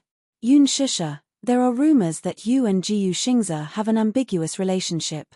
What's your relationship with this man? Could he be the rumored sugar daddy behind you? Yoon Shusha's brain was still in a state of shock. Everything happened so suddenly that she was not prepared for it. Gong Jie's sudden appearance disrupted all her thoughts. That was because when she faced the reporters' cameras and flashing spotlights, she was still in a daze. Her eyes were empty and she forgot to answer for a moment. When Mushi saw this, she immediately led people to chase away those annoying reporters. Seriously. These paparazzi are as annoying as flies. No matter where he went, he was haunted. For a moment, the scene was chaotic. Gong Jie hugged Yoon Shusha and held her shoulders with his big hands. He wanted to break through the crowd with her in his arms. However, a reckless reporter rushed in front of him and extended a microphone. May I ask, before he could finish his question, a look of impatience flashed across Gong Jie's face as he coldly said, "Get lost." The reporter was enraged by his disgusting words. Just as he was about to stomp his feet, he heard the crowd exclaim in admiration. Wow. So cool. He's simply bursting with boyfriend power. He looks so good together with Yoon Shusha. The reporter snorted and picked up his camera to take a picture of Yoon Shusha and Gong Jie hugging each other. Unexpectedly, as soon as he raised his wrist, Gong Jie's men rushed forward and knocked the SLR camera in his hand to the ground. Hey, you are very rude. Why did you smash my camera? My camera is very expensive. Before the reporter could protest enough, he was picked up and thrown out of the crowd. Amidst the chaotic crowd, the poor camera was trampled countless times before it was finally on the verge of death. Soon, Gong Jie's men arrived and began to clear the area. Of course, with Gong Jie's neat character, his men were also very efficient. Not only did they confiscate the cameras of all the media reporters and erase the photos that were secretly taken, but even the cameras and mobile phones of the innocent onlookers were also checked. They only let them go after confirming that they had not taken any photos that they should not have. In just 5 minutes, everyone had been cleared out. The scene quieted down in an instant. Mushi stood at the side, dumbfounded. Gong Jie turned around. The moment he looked at Yoon Shusha, his face regained its gentleness. Shusha, do you still recognize me? Xiao. Jie. The brother that she had been separated from for 15 years. Mu Jie. Chapter 1336. Yoon Shusha widened her eyes in astonishment. Her mind was in a mess. However, in the blink of an eye, she quickly rejected this conclusion. Shou Jie had long disappeared without a trace. She had searched for her brother all these years, but there was no trace of him. She had already taken him as a dead man. That car accident, her mother's death, and her brother's disappearance were like a nightmare in her heart. When she woke up in the hospital, her world had turned cold all of a sudden. The originally happy family of 3 was shattered overnight, leaving her all alone. She did not know how to believe that her mother and brother would be so heartless as to leave her behind. Cold and sorrowful dreams in the middle of the night were still painful memories that she could not get rid of. However, now, a man suddenly appeared in front of her. He looked similar to Mu Jie and called out to her gently. Yun Shusha furrowed her brows. Perhaps she was afraid of being disappointed, so she did not dare to have any hope. Yun Shusha stared at him in a daze. Do you know me? Are you Shusha? Shusha Mu. Who are you? Yun Shusha was so nervous that her heart skipped a beat, and her breathing became erratic. Can't you recognize me? I'm Shou Jie. Gong Jie was so nervous that he was suffocating. His fingers, which were holding her shoulders, could not help but tremble. His face was agitated and uneasy, and his pair of handsome eyes were filled with anxiety. Yun Shusha squinted her eyes and carefully studied his facial features. She seriously compared him to the handsome and adorable child in her memory. Her cautious gaze made him mistakenly think that she had lost all her memories of him. In a moment of desperation, he clasped her shoulders tightly. His eyes were burning with uneasiness and anxiety as if they were going to burn her skin. Sis, do you really not remember me? There was a hint of disappointment and urgency in his tone. Gong Jie inched closer to her. His handsome features were reflected in her eyes as he tried to awaken her dormant memories. Sis, they all say that you're dead, but I don't believe it. I've been looking for you for so long, I can't wait to turn the whole world upside down. It wasn't easy to find you. Could it be that you really don't recognize me? I've searched the entire world for you. In order to find her, he had searched the entire world. Yun Shusha was secretly shocked, her eyes filled with astonishment. The memories that had been sealed in the bottom of her heart finally broke through the cage, and all the memories and images came back. Shou Jie? It's really you? She asked timidly, obviously unable to believe whether this was a dream or reality. Her eyes widened in disbelief as her chest heaved up and down. Gong Jie's face was filled with joy as he hugged her tightly. His usual arrogance and unruliness faded away. It was as if he had returned to 10 years ago, when he was still sticking to her from behind, obedient and docile. Sister, it's me. Little Jie, I'm Little Jie. Sister, I've found you. I finally found you. Gong Jie's eyes reddened. He had once given up and thought that he had really lost her. However, now that the person he had been longing for was standing in front of him, it was like a dream. That kind of joy of regaining what he had lost, forgive his lack of words, but right now, his feelings were indescribable. I miss you so much. I've been thinking about you all the time. Yun Shusha was in a trance for a long time. She felt as if there was a hole in her heart, and then a sour and warm current flowed into it. Chapter 1337. Where exactly did you go? I thought you were dead. Tears rolled down her cheeks and landed on his shoulders as soon as she finished speaking. Mu Jie's whereabouts were really unknown in that car accident. She thought that he was no longer alive. Now that he was standing before her, alive and well, she was shocked, overjoyed, surprised, and emotional. Gong Jie's heart ached at the sight of her teardrops. He cupped her face lovingly and gently wiped away the tears from her eyes with his fair, jade-like fingertips. His thin lips trembled slightly as he said, Sis, I'm sorry that I've finally found you after searching for so long. I made you wait for me for so long. His tone was tinged with guilt as he hugged her and murmured softly, Sis, I'm sorry. He thought that he had lost her, too. That dusty memory was brushed away. After 15 years of separation, the two snuggled up to each other and hugged each other tightly. They were deeply moved by each other's presence. Gong Jie said faintly, I miss you so much. Sis, I miss you. Gong Jie's deep, hoarse voice rang beside her ear.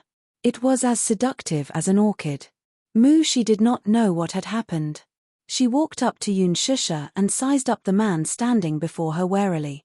She still remembered how this man had gotten rid of a well-trained bodyguard in an instant. It seemed that he was skilled in combat. However, when she saw Gong Jie's handsome face, which was extremely similar to Yun Shusha's, she was stunned. Shusha, he is, she asked hesitantly and tentatively. Gong Jie looked up and glanced at her coldly. His eyes were apathetic and cold. Who are you? As soon as he spoke, a few guards in black suits immediately surrounded him. Even through the pair of sunglasses, it was difficult to hide their sharp and cold eyes, staring at him like a tiger watching its prey. Shi's shoulders shrank in fright as she retreated slightly. She was a little intimidated by this terrifying scene. She immediately looked at Yun Shusha for help. Ah. She is my assistant. Her name is Mu Shi. Yun Shusha immediately explained. Gong Jie's expression toward Mu Shi softened a little at her words, but it was still as cold as ice. Please give us some time, I have something to discuss with her. Is it convenient? He asked in a deep voice. Oh, of course, it's convenient. Mu Shi was at a loss under his cold gaze. She broke out in a cold sweat as she said, Sir, please go ahead. Gong Jie nodded and then turned to look at her. Sis, come with me. He gently held Yun Shusha's hand and left under the escort of his bodyguards. Mu Shi stared dumbfoundedly at their departing backs before she came to her senses. Did this man just call Yun Shusha sister? It was only at this thought that she realized that the two of them really looked alike. Shusha. Why hadn't he heard of it before? Now that it had appeared out of nowhere, he was really shocked. Although this man looks cold, he is really handsome. Gong Jie exuded a cold and aloof beauty. Wearing a white suit and a windbreaker, he was handsome and arrogant like a god. Just now, when his cold gaze swept over her, she was so nervous that her heart actually skipped a beat. The siblings' genes were just too perfect. The sister was beautiful, and the brother was as handsome as a cast. She even felt that if this Gong Jie were to enter the entertainment industry, he would definitely set off a storm. Chapter 1338. In the afternoon, the bright sun shone into the house. Yo-Yo was woken up by a call from Li Hanlin. He opened his sleepy eyes and picked up the phone. Li Hanlin began to report the company's financial report for the new quarter. Xiao Ichen was still asleep, so Yo-Yo got out of bed quietly and walked to the living room. He poured himself a glass of milk and drank it. He looked around and realized that Yun Shusha was no longer there. He walked to the table and saw the note Yun Shusha left behind. He glanced at it and realized that she had gone to the shopping mall to buy some things. Yo-Yo sat at the table and listened to Li Hanlin's financial report while looking out of the window. However, on Li Hanlin's end, his voice suddenly paused and he said in a deep voice, "Oh right, Director Yun, there's one more thing I need to report to you." His tone was serious and cautious. Yo-Yo could not help but become serious when he heard it. "Speak. I've already gotten the results of the report you asked me to verify," Li Hanlin said in a serious tone. "The conclusion is that young Master Gong and your mother are related. This means that he might be your uncle." As soon as he finished speaking, Fat. Yo-Yo was obviously shocked. He spat out a mouthful of milk on the table. "What did you say?" Yo-Yo was shocked and doubtful. "Agent Li, are you sure there's no mistake in your report?" "I'm sure there's no mistake. I've checked it repeatedly and this is the result." Li Hanlin's tone was solemn and cautious. Obviously, he had come to this conclusion after repeated comparisons. Yo-Yo's face darkened. Based on their relationship, could it be that his mother was Gong Jie's sister who had been separated from him for 15 years? Based on their seniority, Gong Jie was his uncle? Should he call Gong Jie uncle? As for Gong Jie's father, Gong Shaoying, the current leader of Hurricane Group and the ruler of half of the fire industry, was actually his grandfather in terms of seniority.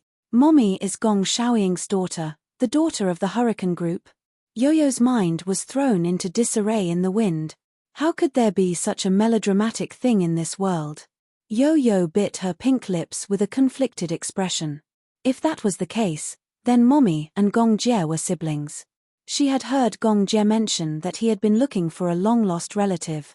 Then, the person he had been looking for a long time should be Mommy. However, he was a little conflicted. Was he really going to let Mommy and young Master Gong acknowledge each other? He didn't want his Mommy to interact with the Gong family. There was no need to elaborate on the prominent status of the Hurricane Group. On the other hand, the Gong family, who controlled the Hurricane Group, was undoubtedly a powerful and influential family. The background of the Gong family was not something that the Mu family could compare to. No matter how small a figure in the Gong family was, they could completely stand on their own and do whatever they wanted. If an analogy had to be made, it could be said that. Chapter 1339. The Gongs, on the other hand, were closely related to the world's structure. In this world, every war that started was closely related to them. In other words, The Gong family's power was obvious. The entire family system could not be explained in a few words. Moreover, the Gongs and Mews had a feud. Yo-Yo still remembered how Gong Jie hated the Mews to the core. This would not do. He did not want the Gong family to acknowledge his mother. The thought of having to address Gong Jie as uncle made him feel extremely awkward. Then, he thought of how Gong Jie and Mu Yaja would stand face to face. As enemies, their eyes would turn bloodshot. According to seniority, one should address the other as brother-in-law and the other as brother-in-law. Then, he thought of how Gong Jie would grit his teeth when he saw Mu Yaja. That scene was quite scary no matter how he thought about it. Back then, the Mews were the ones who caused his grandmother's death.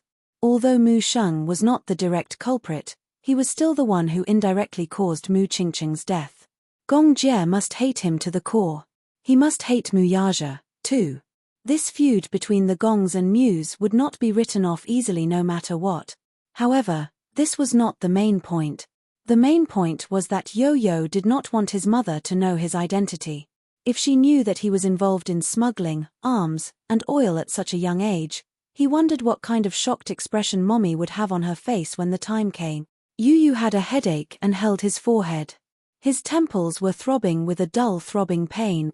Director Yoon, what should we do about this matter? Should we report it to Master Gong? Keep it a secret for now. Yo-Yo said in a low voice, let me think about how to handle this matter. Just as he said that, the door lock turned. Yo-Yo turned around and saw that Mu Yaja was back. He immediately lowered his voice and instructed, I have something on, I'll hang up first. I'll contact you later. All right. After saying that, he hung up the phone and went up to greet him. His face was no longer gloomy as he raised a cute pink smile. Daddy, you're back. Mu Yaja stood at the door, exhausted. He lowered his head slightly and saw Yo-Yo walking up to him obediently. She took the jacket from him and hung it on the hanger. He felt a sense of warmth in his heart. Yo-Yo, Daddy will hug you. He reached out and pulled Yo-Yo into his arms. The little boy was very light and much thinner than Xiao Chen. Mu Yaja kissed his rosy cheeks and asked gently, where are Mommy and Big Brother? Big Brother is taking an afternoon nap. As for Mommy, she went shopping. She should be back soon, right? Yes. Daddy, are you thirsty? I'll pour you some tea. It's okay. Mu Yaja walked to the sofa and sat down with him in his arms. He held Yo-Yo's little hand and squeezed his palm gently. His thin lips curved slightly. It's rare to see you so obedient in front of me. In the past, Yo-Yo would only show such an obedient and cute side to Yoon Shusha. Initially, he was cold and distant to him. Later on, he slowly accepted him. Now, he was open to him and was no longer so resistant. This little boy had accepted him. Yo-Yo's little face blushed, but he snorted coldly and said arrogantly, don't be so smug. If it weren't for the fact that you're the man my mommy has chosen, I wouldn't be so gentle to you. Mu Yaja smiled dotingly and couldn't be bothered to expose him. Chapter 1340. He had experienced the little guy's awkward personality before. Mu Yaja's handsome eyes curved slightly. He gazed at the little guy's delicate face and kissed him. Whatever you say. Xiao Ichen woke up and got out of bed. He rubbed his sleepy eyes and walked to the door. When he saw that Mu Yaja had returned, he immediately went forward and threw himself into his arms. Daddy, you're back. 2 pink glutinous rice balls, one on the left and one on the right, occupied his arms, like 2 lazy kittens, lying in his arms, incomparably intimate. With the 2 little guys in his arms, Mu Yaja's gloominess was instantly swept away. Yo-Yo's phone suddenly rang. He glanced at it and saw that it was an international number. It was Hurricane Group's internal number. He recognized the code at a glance. It was Gong Jie's number. He immediately took the phone and walked to the side to answer the call. Young Master Gong? What's the matter? Yo-Yo, I have good news to announce. On the other end of the line, Gong Jie's usually cold and aloof voice was now tinged with joy and cheerfulness. Yo-Yo's heart skipped a beat. He instinctively sensed that something was wrong. However, he still suppressed it and carefully probed, what's the good news? Tell me. I've found her. Gong Jie announced excitedly. He paused and added, I've found the person I've been looking for. Yo-Yo's heart skipped a beat. He was nervous and his tone became sharp. Who? My sister, my biological sister. At the mention of Yun Shusha, Gong Jie's tone suddenly became warm and gentle. He was even extremely affectionate. Her name is Yun Shusha. Hua. Yo-Yo's mind went blank. He felt a sharp pain in his heart and muttered, Yun Shusha? You found her? Yes. Gong Jie briefly explained to him how he met Yun Shusha in the mall. The more Yo-Yo listened, the more frightened he became. When he found out that Gong Jie and Yun Shusha were together, his heart skipped a beat. He was afraid that Gong Jie would accidentally reveal his identity to Yun Shusha. Young Master Gong, where are you? I'll go find you. I'm not free right now. Gong Jie continued, Yo-Yo, I'm with her now. I plan to bring her back to the Gong family. Yo-Yo was stunned again. Oh my god. This was too crazy. He hung up the phone abruptly and stood by the flower bed. After thinking about it, he felt more and more uneasy. Gong Jie said that he wanted to bring Mommy back to the Gong family. No, he had to stop this as much as possible. He couldn't let Mommy return to the Gong family. Suddenly, he dialed Li Hanlin's number. Agent Li, I have something urgent to attend to. Come and pick me up. Li Hanlin sensed his anxious tone and didn't say much. He immediately said that he would arrive in 10 minutes and hung up the phone. Yo-Yo returned to his room and changed his clothes. He walked to the living room and told Mu Yaja that he had something to attend to. Mu Yaja saw that he was in a hurry and frowned. Where are you going? Yo-Yo pondered for a moment and explained, Daddy, I have something very important to attend to. With that, Yo-Yo didn't have time to care about Mu Yaja and left without looking back. Chapter 1341. Gong Jie hung up the phone, bought a cup of milk tea, and got into the car. Shusha, do you want a cup of milk tea? Gong Jie passed the milk tea to her with a gentle smile. His eyes were as beautiful and charming as the stars in the night sky. Yun Shusha took the cup of milk tea from him and even forgot to thank him. Her face was still filled with shock. Everything that had happened in front of her was like a dream. She could not help but wonder if she was in a dream or reality. She was still a little confused, and her thoughts were in a mess. She had never thought that the person she had been thinking about for more than 10 years would actually be like a god, descending from the sky in front of her. Therefore, when Gong Jie sat in the car, she stared at his face unblinkingly. She was in a daze and could not blink for a long time. She was a little afraid. She was afraid that if she blinked, the living person sitting in front of her would disappear into thin air. It was too unbelievable. The scenes from more than 10 years ago still appeared clearly in front of her eyes. The memories that had been sealed away suddenly broke through the cage and flashed before her eyes. Mu Jie was her twin brother. She was the elder sister and he was the younger brother. From the time she could remember, other than Mu Qingqing's gentle smile, there was more of Mu Jie's mischievous and adorable face. Mu Jie was born more than 10 minutes after her. They were born one after the other. Moreover, Mu Jie grew up well and was taller than her by a few centimeters. Therefore, he was rarely willing to call her sister. Most of the time, the little guy would follow behind her and call her Shusha. Shusha, play with me. Shusha, I can't sleep. Can you tell me a story? Shusha, why are you crying again? Did someone bully you again? Tell me, who bullied you? I'll teach him a lesson for you. She corrected him over and over again. Whether it was threats or coaxing, the little fellow was not convinced. He even questioned, you were only born a few minutes earlier than me.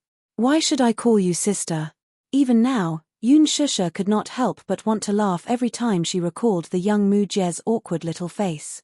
But now, her younger brother had grown up. He had grown from a little bean who had followed her around to learn how to walk. Now, he was 1.9 meters tall, handsome, and had a domineering aura. His originally fair and tender facial features had become even more profound, exquisite, and handsome. That cute and tender little face in her memory had now become a young man, handsome brows and eyes, a well-defined outline, a high nose and thin lips, and a sharp sense of asceticism. His hair was dyed silver, and it fluttered in the wind, making his chin look as thin as a knife. Yun Shusha felt a little regretful. She felt that it was a pity that she could not be by his side and grow up with him. She had missed so many memories with him. Although she was vexed, she also felt that the heavens had been kind to her.